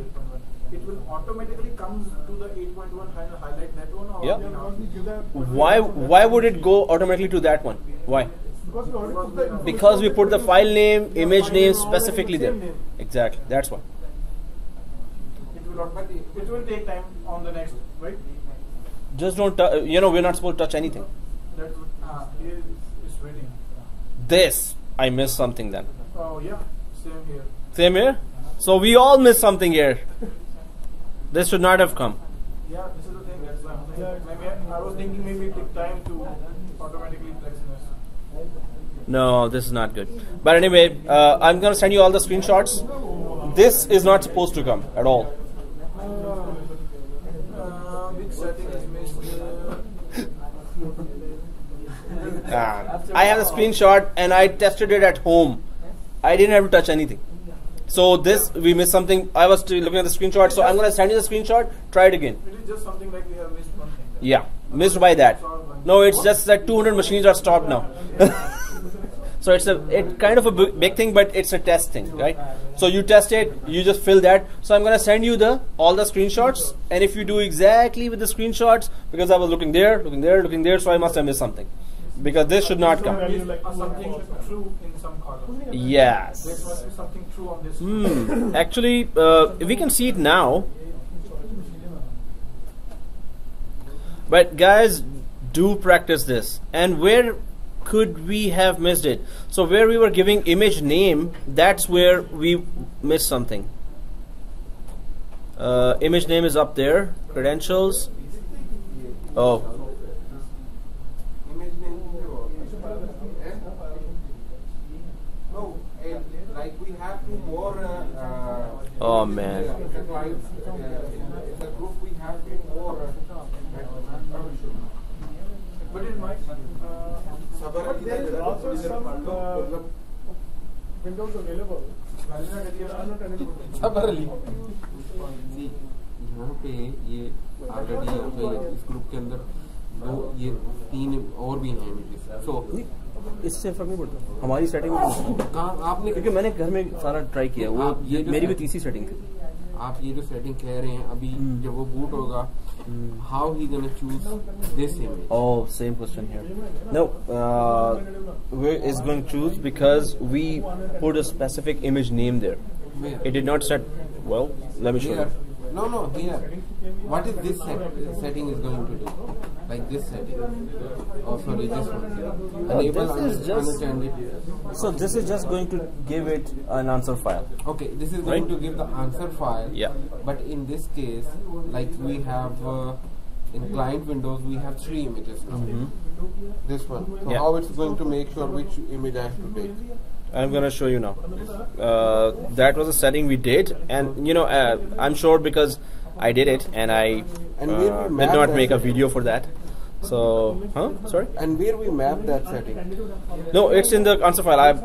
It's just something we missed, Okay, and it I'm is- going to show now what we missed. We are enabling the unattended, so it is taking the answer file and then it is falling from that answer file Yeah. to take which image. Exactly. You got it, man. One more for the Yeah. route. You remember that? We deserve, huh? You remember that old? There was a team cold drink ad, one for the route. One for the. Oh man, yeah. So guys, there's a confusion here that how can we tell which image? So because I should have made a video at home as well just to prove, but I have these screenshots and I'm going to show you now what we missed, because this should not come, and it did not come to me at when I was testing at home, and since I followed all the screenshots, so I must have missed something. So WDS. When we are doing in a production environment, we should better to remove other image. We should keep only one image. Yes, we can. So we can disable it. We can deactivate it. It's there. Disable or deactivate that. But now I need to really see it myself first. So what happened wrong?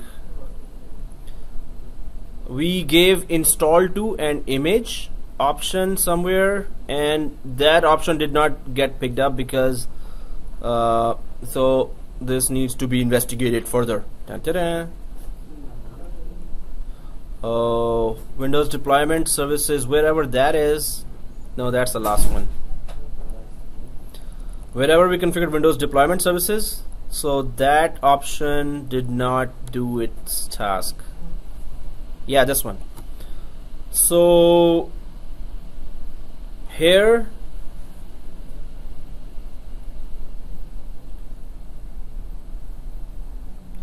guys, we specifically told that to the WDS, we specifically told WDS that install image is this image, Windows 8.1 evaluation. So it does not need to select, there is no question about it, that it has to go straight to that image, and that window must not have popped up. But here we mentioned it, and this is what it should have picked up, the specific image, and went on, but it did not come to me. So there has to be something that we did not do. Windows 8.1 evaluation, but is it happening to everyone? Yeah. Alright, so there is that. Windows 8.1 install -vim. The computer name comes up with Windows hyphen something 2 3 as. Oh, okay. Asterisk. You also use asterisk. Okay.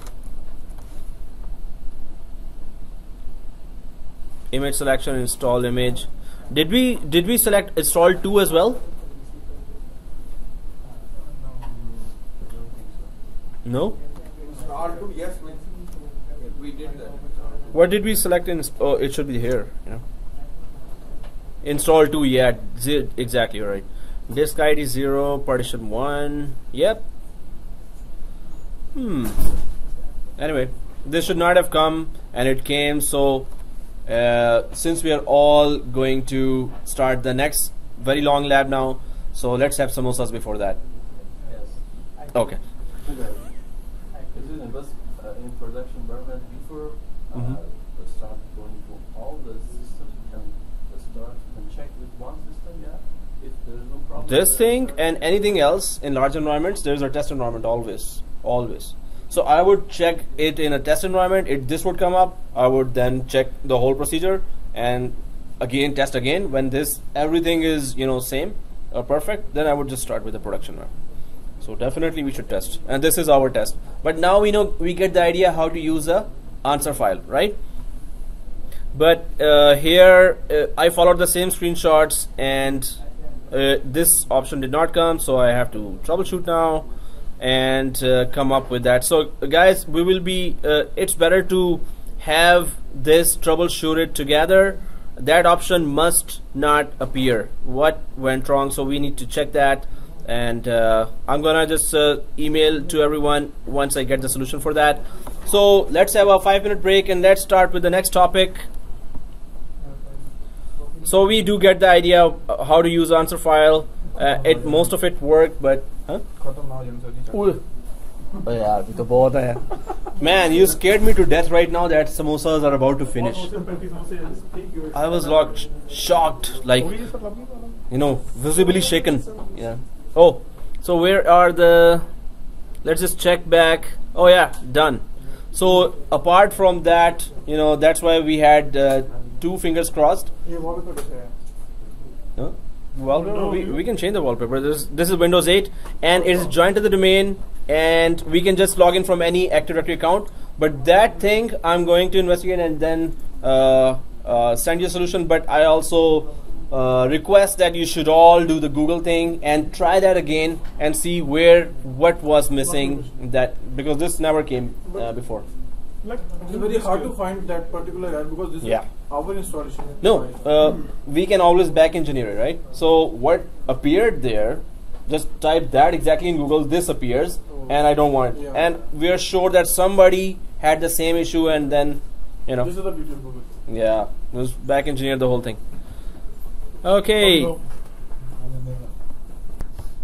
Resuming now. So we were talking about, we just had that experience from the unattended lab. We are still shocked, and we are now trying to start with system sites and services.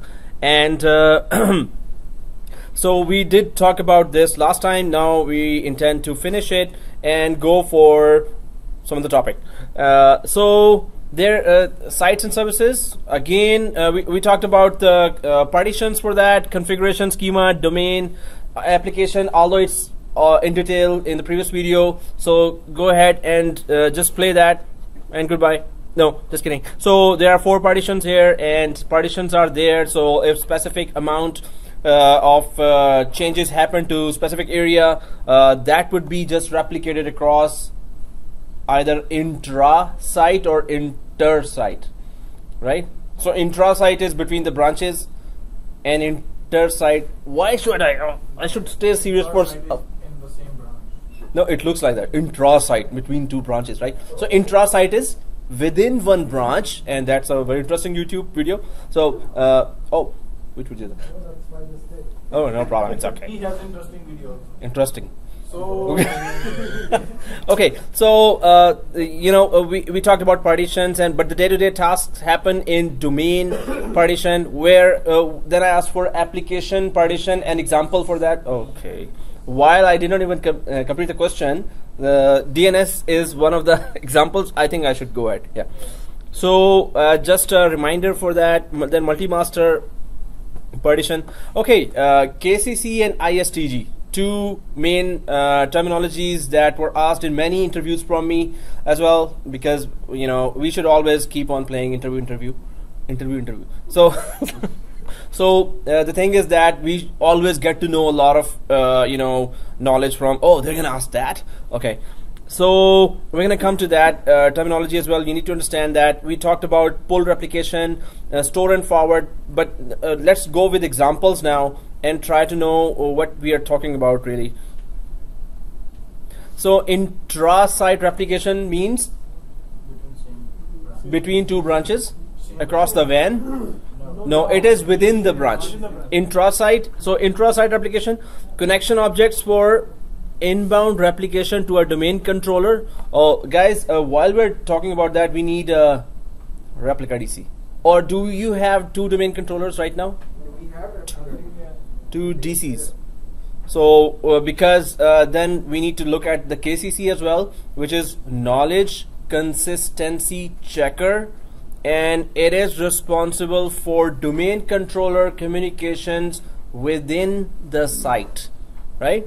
Should be replica or read-only domain? Actually, any domain controller joined to the domain, but not across the forest, right? Because sites and services will show child domain is okay. Child domain is okay. Tree domain is okay. As long as it's inside the forest, it's in the same forest. Sites and services will show it in that proper tree, right? So I think everyone has it except me. But anyway, so KCC automatically connection objects for inbound replication to a domain controller. Okay, do you remember when we had replica DC? I was trying to tell you, okay, there's a sites and services we opened, and then there was a connector object between the domain controller. And I also tried to show that if we right click one of that connector, we can replicate now, or we can manually. So we're going to go there and check that again. But the thing is that But that was not recommended, right? that is not the recommended way. Connection objects for inbound replication. So intra-site replication uses connection objects between the domain controllers, right? KCC automatically creates topology, efficient maximum 3-hop and robust two-way topology. So maximum 3-hop within a site. What do you mean by maximum 3-hop topology within a site? Within a site. So 3-hop means 3 domain controllers, right? So KCC makes sure that at least between 3 domain controllers, or it's going to go till the 3rd hop, just to make sure that the communication between the domain controller is perfect. Replication is going on two-way between the domain controllers. Notifications in which the domain controller tells its downstream partners that a change is available. KCC is responsible for that. So again, KCC is knowledge consistency checker. What does that mean if we start playing with the words? So knowledge is, so KCC is checking if there is consistent knowledge transfer going on between the domain controllers. If we start playing with the words, right? So knowledge consistency checker, KCC is checking if knowledge is consistently going across between each other. So domain controllers are replicating normally or not, right? In interviews, they just throw that, you know, what's KCC and what's ISTG? They just read that on wiki. Oh, there's something like that. Okay. So anyway, polling in which the domain controller checks with its upstream partners for changes. There's a polling as well. Downstream. What is upstream and downstream partners when we talk about domain controllers? From the child domain to the root. So whichever is, if a domain controller is dependent for changes, or if the domain controller is created after some domain controller. So we can say that this is the first one, or the upstream one, and there is a root DC that was the first one. After that, you've started creating the domain controllers. But the thing is that, you know, downstream could be the next domain controllers. Although if they may have the change first, then the other domain controllers can request that too through the master domain controller. So replication, KCC checks if replication is going on 2-way and maximum 3-hop. I'm just trying to put it in one line what KCC does, because we could just write or read chapters on it. So changes to all partitions held by both domain controllers are replicated. KCC checks and makes sure changes to all partitions. How many partitions are there? 6, right? Okay. Now I'm trying to be funny because I had 4 samosas. So after 6 samosas, I just keep on laughing. That's it. Okay. So 2 more till. Also like biryani, I think. Oh man, don't even talk about it. Okay. Class cancelled because of that, and I'm going for biryani now. Okay. Anyway, so in multi-master replication models, replication conflicts arise when resolving. So KCC replication is smooth, 2-way. Second thing, resolving issues. This is all going on within site by KCC, or knowledge consistency checker. Okay, to resolve replication conflicts, it uses version number, timestamp, and server GUID. But what are the problems that it resolves? The same attribute is changed on 2 domain controllers. So 2 domain controllers connecting to their own domain controllers. Maybe one is in, even in the same branch, and we are talking about the same site actually. So this happens a lot actually, and same attribute is changed. So can anyone give an example? Same attribute being changed by 2 domain controllers. For example.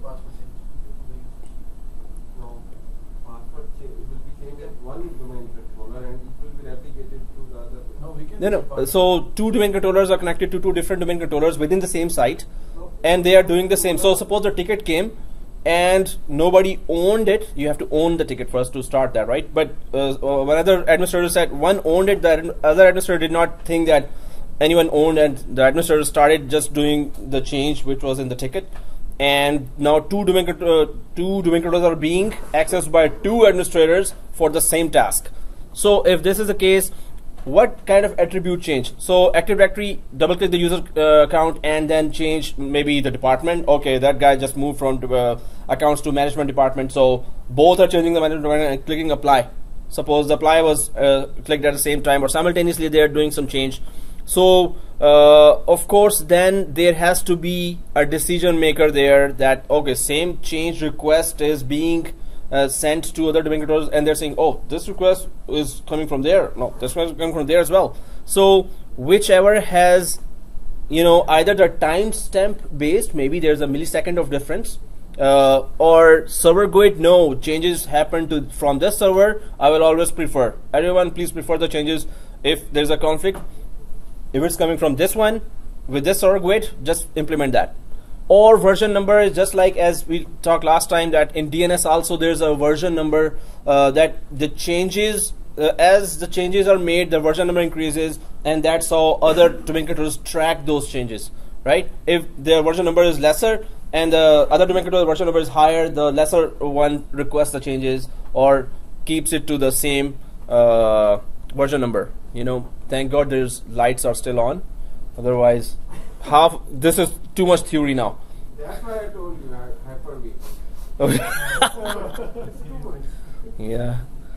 But yeah, I really wanted to start that, but definitely it requires a lot of time. No, but I definitely will have one whole class. Yeah, dedicated for that. Covered that with the iSCSI and the cluster. That Yeah.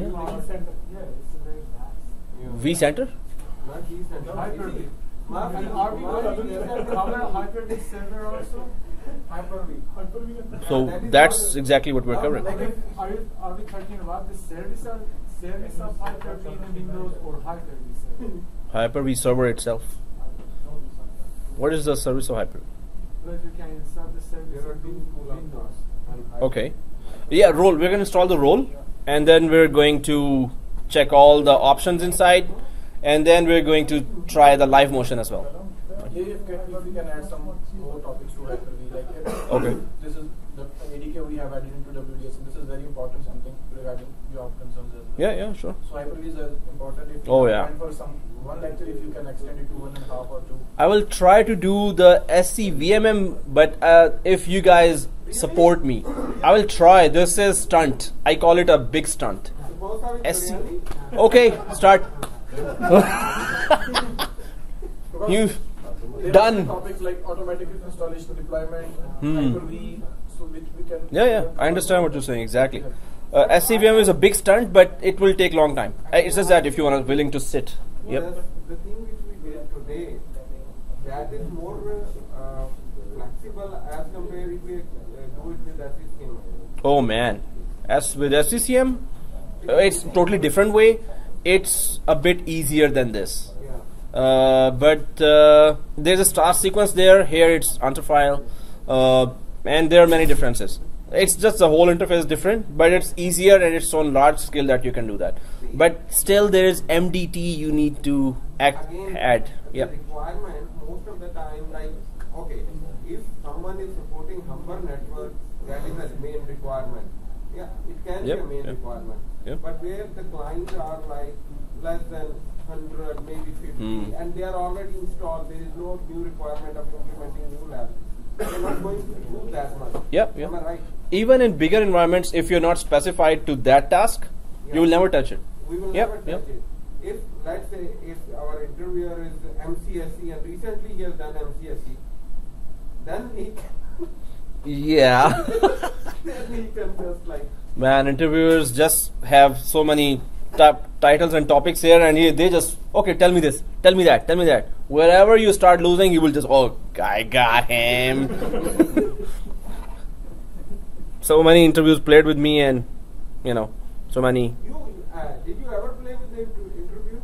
I think you can play. Well, I try not to. I always try to give the interviewer respect first.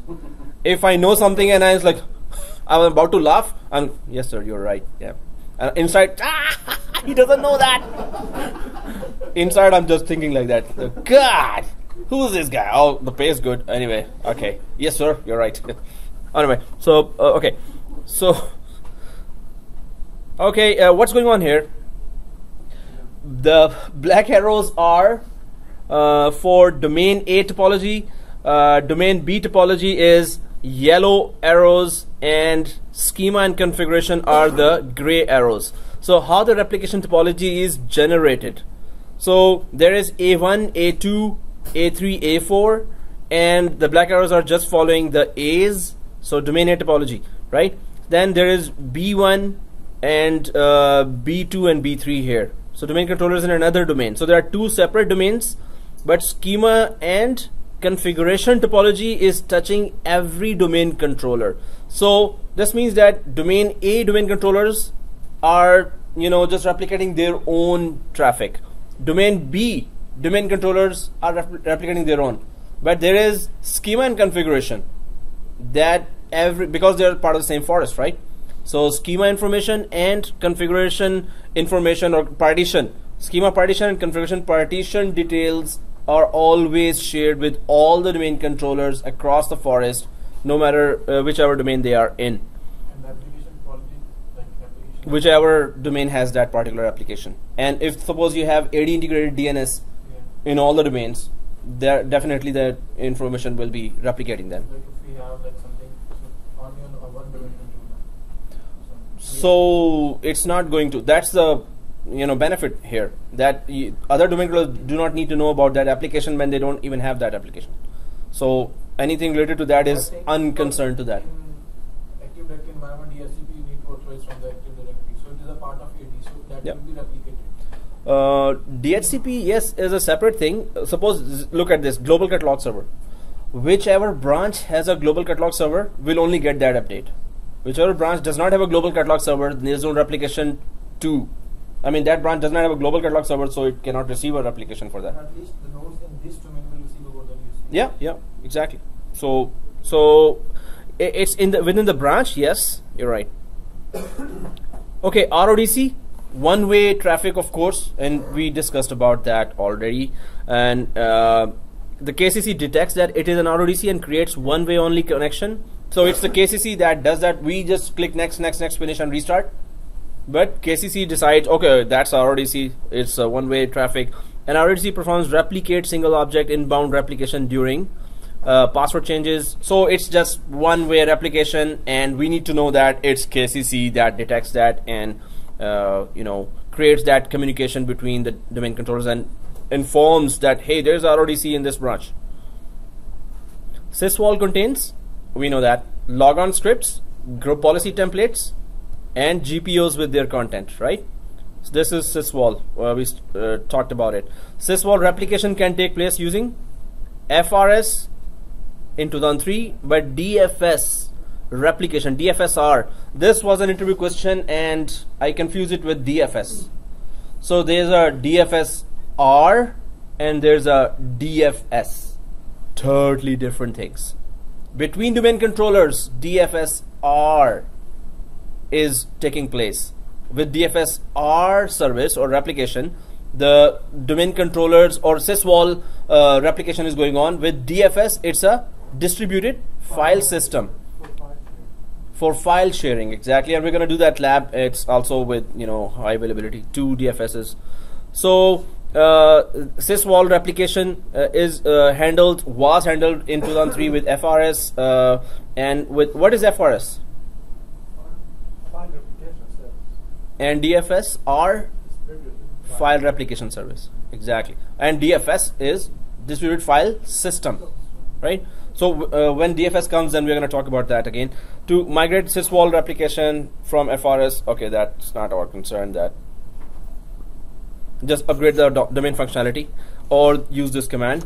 But we want to know that, okay, there is that replication needs with the sites and services. So sites identify network locations with fast, reliable network. Of course, sites are associated with subnet objects. We're going to create sites now, 6 sites, and the procedure. Suppose you have 10 branches, and we need to tell Active Directory that we have 10 branches. Each branch is having 2 domain controllers. If you don't tell that, we're going to talk about that, and it's coming next topic that there's going to be a problem. Sites are used to manage replication when domain controllers separated by slow, expensive links. What is slow, expensive link? WAN, right? Wide area network. So service localization. Service localization, if you want to play with the word, services that you want to make available locally. What service in a branch would you want to make available locally? DNS, DHCP, authentication. So Active Directory, replica DC or child domain. What else? There's the 4th one. Global catalog, exactly. Forest wide search, right? If you don't have global catalog, it's going to be all the search requests will go over the WAN to the nearest global catalog server then, right? So always make it available. Has, not only the search, but also login. Information about the user, computer, every object. Partial information about every object in the forest. Partition shares as well. Partial information, right? So every object in the forest. Every object in the forest, whatever it is. Right? Yeah, whatever it is, exactly. So, and if you make it available locally, of course, the search will be much faster, as it will have all the information locally available. Locally, if we have in a site. In a site, in any physical site, maybe there are 10 branches. New York branch has its own global catalog server. Alaska branch has its own global catalog server. So that's local. So DNS, Active Directory, DHCP, global catalog server, you make them all locally to that branch, particular branch. Which role we cannot install on multiple Active Directory? Last time we had a discussion on this. One of the FSMO roles we cannot install if there's a global catalog server. FSMO, we are coming there with all the crash test. Flexible single master operations. Okay. So single master. Yeah, single master role operations. So FSMO roles, we're going to be talking in detail about that. But service localization is just you're making a service, a critical service, locally available for that branch or for that site, right? Okay. So why implement additional sites? Why would you want to do that? A part of the network is separated by a slow link create an additional site if you have another branch. Yep. Yeah, I think touching the FISMA roles, will make these things more clear. It will come in a context. Yeah. Well, sites has. And, only one person he has the right concept. Amir, you're having right concept. You're right. You're right. I understand your point, but sites and services is a little different. So next topic can be FISMA roles with that. But sites and services, how to actually create sites, what are the subnets, what are the site links, what are the site bridges. So the foundation for that is FISMA roles. yeah, even for any other topic it's FISMA roles, right? FISMA roles comes in the beginning. Yeah, actually, And really it is tricky, oh, sometimes you mix between them. actually FISMA roles, when somebody asks, then the confusion arises. I'm not even mentioning that, but when it is really put there, so then otherwise FISMA role I want to give a separate class for that. But interviews, when it comes to Active Directory and Windows, No, they even start with they will start with FISMA. FISMA role. Yeah, that's why I want to dedicate one full class for that. What are the roles? Yeah. So FISMA role we're gonna do one day full, FISMA roles only, but then you will get all the backgrounds as well. But the thing is that yes, we can discuss it, and we are actually going to do a crash test with that. So that's why I need a full day for that. When is our midterm? Okay, midterm guys. Either next Saturday you can do midterm here, or I can send you the document for midterm, and during the whole week you can do that and send me the particular screenshots. Why? 3 cohorts away, those people said, hey, midterm, what are you going to test? I mean, yes, we can test, but we have so many important topics that we can cover on that 3-hour, Saturday. So midterm, you can just give me. So throughout the week, you can do. Okay. So guys, there is a suggestion that next throughout the week you want to do that instead of this throughout the week. Next week. Next. Because we have Saturday, we have One more thing, guys, that I need to pause the recording for. Fine. So there is that why implement additional sites is a part of the network is separated by slow link. I think we get the point. A part of the network has enough users to warrant hosting domain controllers. So that's why we create sites. You want to control service localization if you want to make the services available locally. You want to control replication between domain controllers. The last point, anyone gets that? You want to control replication between domain controllers. So what does that mean? It can go out of control in one site if you don't create 2 sites out of that.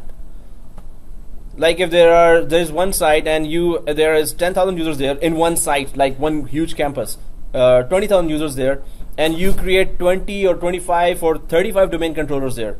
So you want to control replication between domain controllers. You could make within a campus 2 sites. So within one site, it's every 45 seconds up to 1 minute. Any change that happens is replicated. Between the site is 3 hours, right? 180 minutes by default.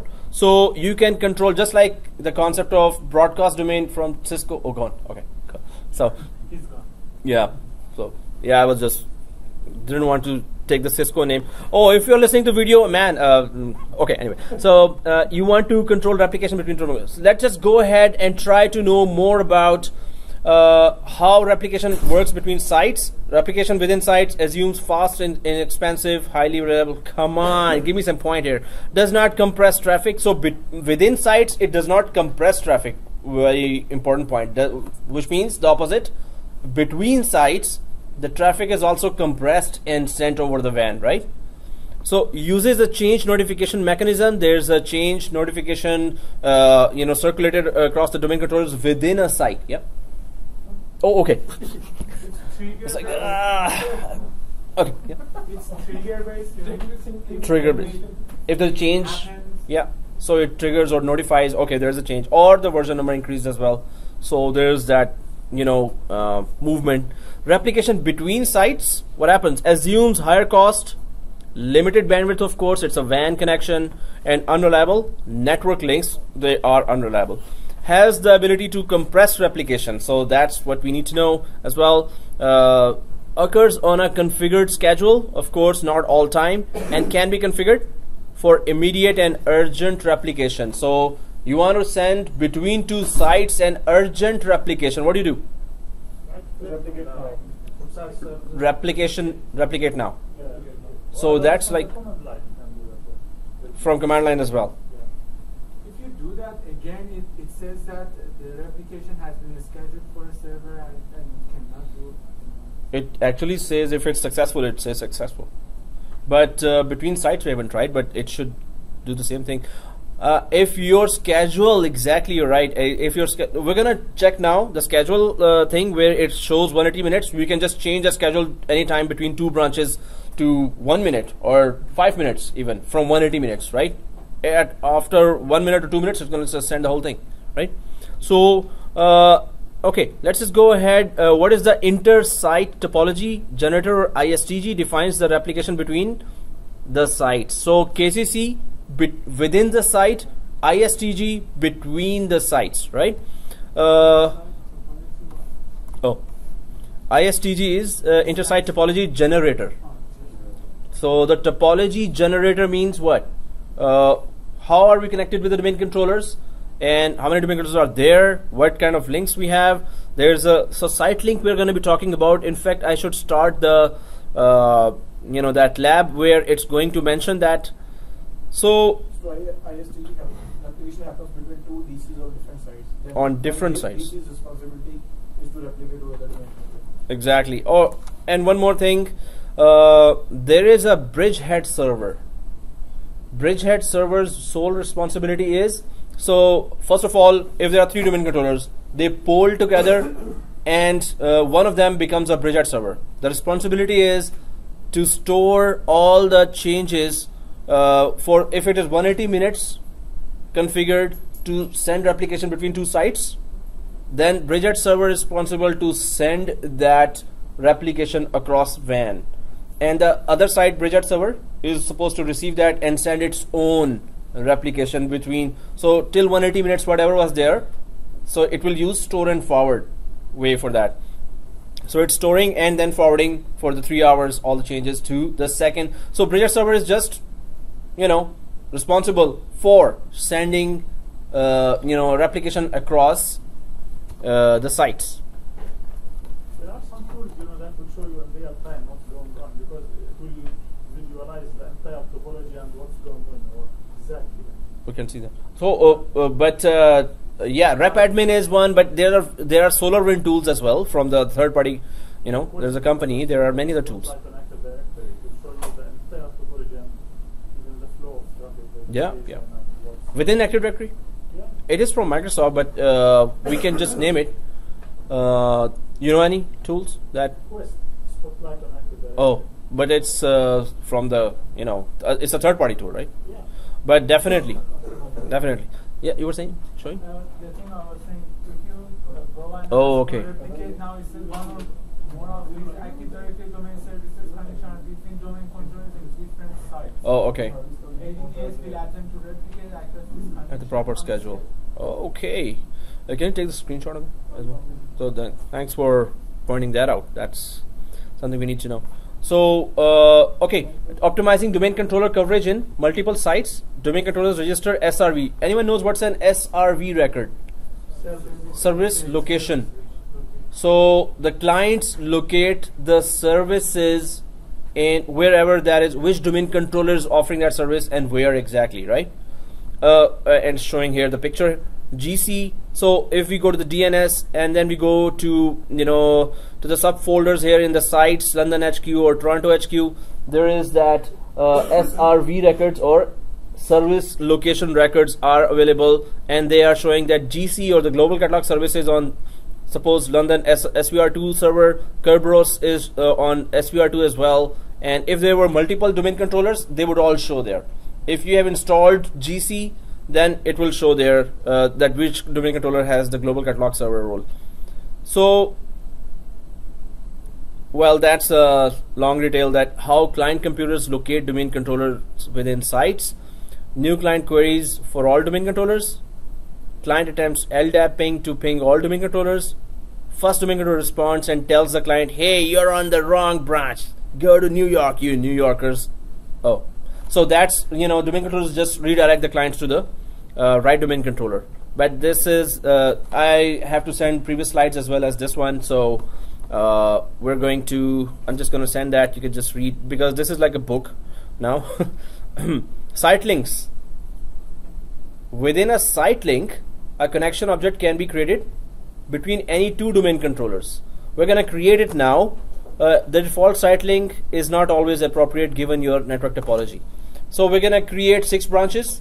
We're going to create site link. We're going to assign subnets to the branches, and then we're going to assign site links between certain branches. And it's up to us that how the physical connection is there, or how the sites are connected, and then we can create a site link according to that.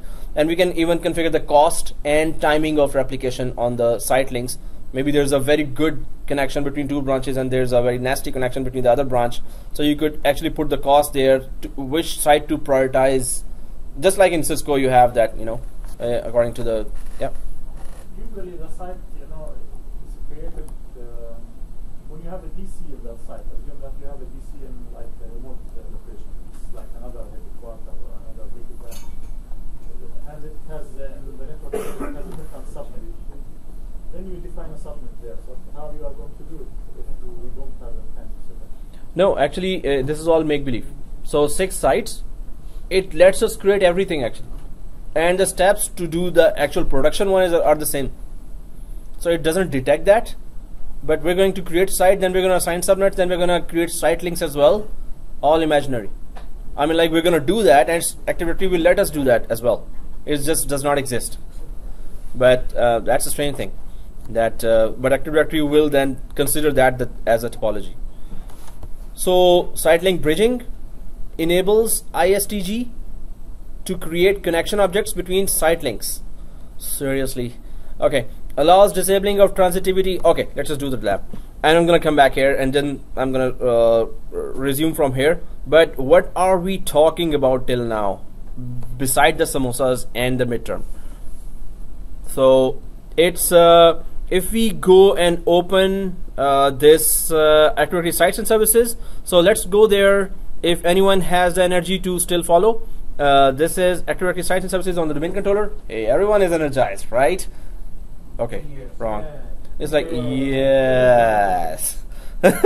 Yeah. Okay, sites and services. Man, it's the excitement, level of excitement. I want to sleep as well now. So, okay, even during the lecture, if I sleep, just let me know. So, okay, there are 3 domain controllers here, and I have second server. Oh, please be a domain controller. Ah, it's nothing controller. Oh, wow, seriously. Okay. So let's just try to, let me build that environment and show what it looks like. So there is this sites, there is intersite transports, and it has 2 protocols through which the traffic can travel. There's that subnets portion here, and then there is that one site we already have. So I'm going to start creating 6 sites, and then we're going to talk about the domain controller setup there as well. So if suppose we have 6 branches, so I'm just going to start creating. If I go to the site, I'm going to tell the Active Directory, hey, we have 6 branches, 5 more branches now. So, and this is a subnet mask there, and this is a range there. So I'm just going to go for new site in the site, and then I'm going to go for, London, and I have to click default site link, IP site link, press OK. Later we're going to be defining separate site links as well, and we're going to talk about what are site links anyway. So site London has been created. To finish configuration of London, ensure that London is linked to other sites with this site link as appropriate. Yeah, we're going to create all the connections now. First thing, there is one site, so I'm just going to go and keep creating Brampton. Okay, Beijing is coming as well. And new site, Beijing. and default site connection. So if there are any names, let me know now because I'm running out of names. Except for Mississauga, right? And Massachusetts. Anything else? Yeah? Punjab. Oh. Los Angeles. Okay. Punjab site. Ooh. Okay, last name. You want to dedicate this to anyone? This is a very crucial moment now. Okay, anyway. So let's just go for Mississauga. Mississauga. The more I hate to write it, the more I write it always. S-A-G. Okay, anyway. There's no spell checker here, right? So, Mississauga. Missy. See, that's why I don't write it. Or maybe that's why I always write it. Somebody corrects me. So, okay, these are 6 sites here and they already have the servers folder created there. This means, of course, and the servers would be only domain controllers, right? No member server or client would show ever here. Second thing I would want to, specify here is that which site has which subnet going on. So Active Directory would know that through topology. So if I go to new subnet here, our own site 192.168.200.0/24. So, and I'm going to connect it to Toronto. So we are defining subnets for these sites that Active Directory would understand. New subnet here. Now we are going for one by one 192.168.201.0/24, and that's for whatever is the next one, right? Beijing. Let's just go whatever is the nearest one. Subnets we are defining there, and 192.168.202.0/24 and Brampton. And then 2 more left. Oh, 3 more. Come on. Whose idea was it to create 6 sites? Okay. Oh, okay. 203.0/24. Didn't we do London already? No. Okay. Okay. And 192.168.204.0/24 and Mississauga. And new subnet is 10.0.0.0/24 Punjab. We were going for, you can have any subnet, right? Anywhere. So I'm also from Punjab, come on. So okay, so now site links, inter-site transport. So now Active Directory knows already there are 6 sites here. Maybe there are okay, let me explain that too. So there are 2 domain controllers per site, suppose. Okay, now one scenario is that okay, there are 2 domain controllers here, 3 domain controllers here, and within the site we know that 45 seconds up to 1 minute the replication goes as the change occurs, but we do not tell Active Directory that we do not move the domain controllers from here in this portion. We keep it, but I just take this server core 01, the physical domain controller, and put it in London. I took that physically, I connected to London after changing the IP addresses, right? So Active Directory, but I never changed here inside sites and services. Now what's the problem you see here? Physically it's there, but sites and services, yep. Every 45 seconds, because it considers it at one site. So when your domain controller is gone, move it here in sites and services as well. Otherwise it's 45 seconds over the WAN. Whenever changes occur in large organizations, changes are occurring like by seconds, by minute sometimes.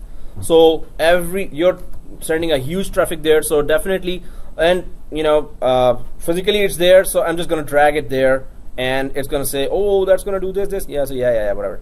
So now there are 2 domain controllers here and 1 domain controller here. So within one site, of course, it's going to act like okay, if there are 2 domain controllers, and Microsoft always recommends that at least have 2 domain controllers, right? So now the subnets have been defined. Let's define the inter-site transports. IP is mostly used here, and IP site links are used. SMTP can be used, but it's of course already is port 25, and it's not normally used to create site links between the 2 branches or 3 branches.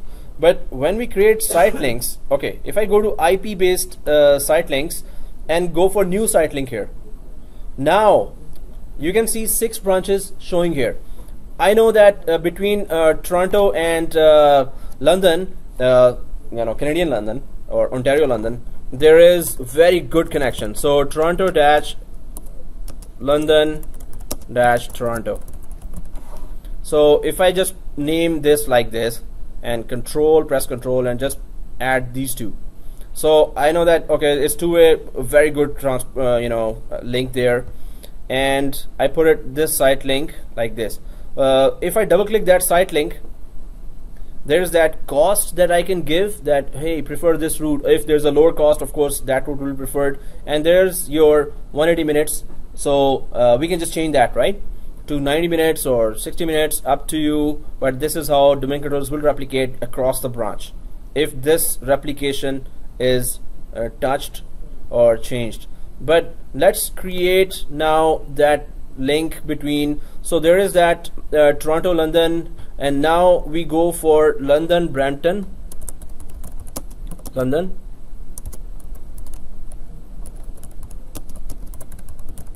So of course London is also connected with Brampton. So I'm just trying to give an idea that okay, this is how we can actually configure it. Although we can mention 3 locations as well here, 3 in one site link. But and then Toronto, Brampton, Toronto. So you can see that they're all now connected to each other, right? Or they already have a connection. Now we are telling Active Directory.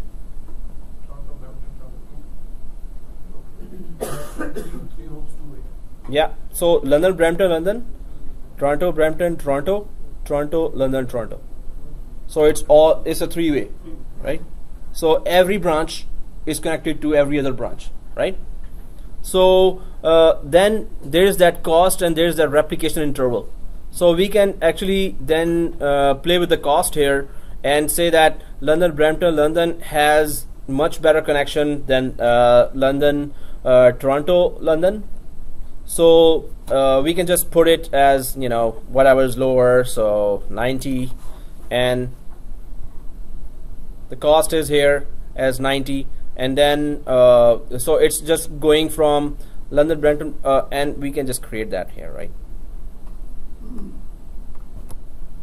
it too much, 180 minutes means 3 hours for replication? Yeah, it is. So that's why it's editable, and definitely go for. It's always kind of evolving according to what's our speed that we, and there's a monitoring always going on.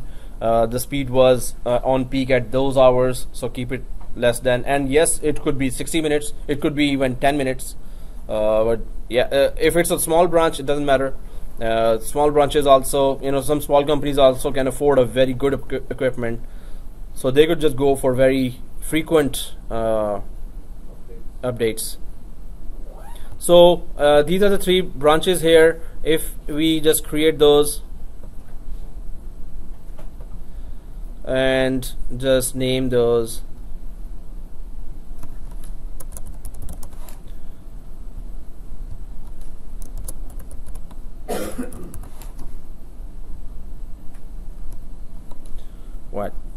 Toronto.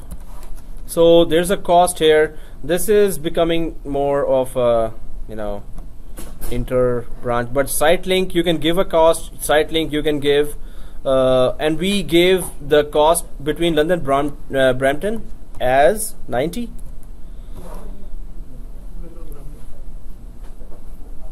And Toronto London we gave 100. So how are we defining this? So what do you understand from this? What route is preferred? The lowest cost. the lowest cost route is preferred. And if that route is not available or that route cost is changed, of course the other route will be preferred, or the second priority is to the other route if first route is not available. That's something in the Cisco as well. So you can, now we're telling Active Directory what to do in case of if the preferred route is not available, right? And we can just keep on creating according to the physical connections we have between the branches, that this is the site link between the 3 branches or 2 branches. You can create separate site links, or you can create 3 branches in one site link. So that's the main thing about site links. Also, if you have domain controllers here, obviously we know what was the concept about bridgehead domain controller. Traffic to the other domain. The one that After 180 minutes, yeah. Which is head, right? receive the replication and then replicate the other domain controller in this side. And in the polling, it's between the domain controllers itself. It's not like we assign, hey, you're going to be the bridge source from now on. Okay. Anyway, so it's they're polling and they decide which one would be the bridgehead server. Also, what else is there? Because it was not a big lab, so I'm just trying to know what more is there. Hey, was it working? Yeah, hold on. Okay. Okay. So, man. Otherwise, I had to recreate the whole thing. So there is another lab that we need to quickly do, and then we can go by 7:30. Hey, gotcha. Oh, there was one other guy here. Who was like frozen. Okay. So samosas are still here, and it's 6 minutes left. So within 6 minutes, you can eat the rest of the 4 samosas. And 4, huh? yeah, since I'm the nearest now. If I see someone moving, I'm gonna attack the 2. Okay. Grab at least 2, Yeah, I was missing 2. After that, I will start laughing for continuously. Okay.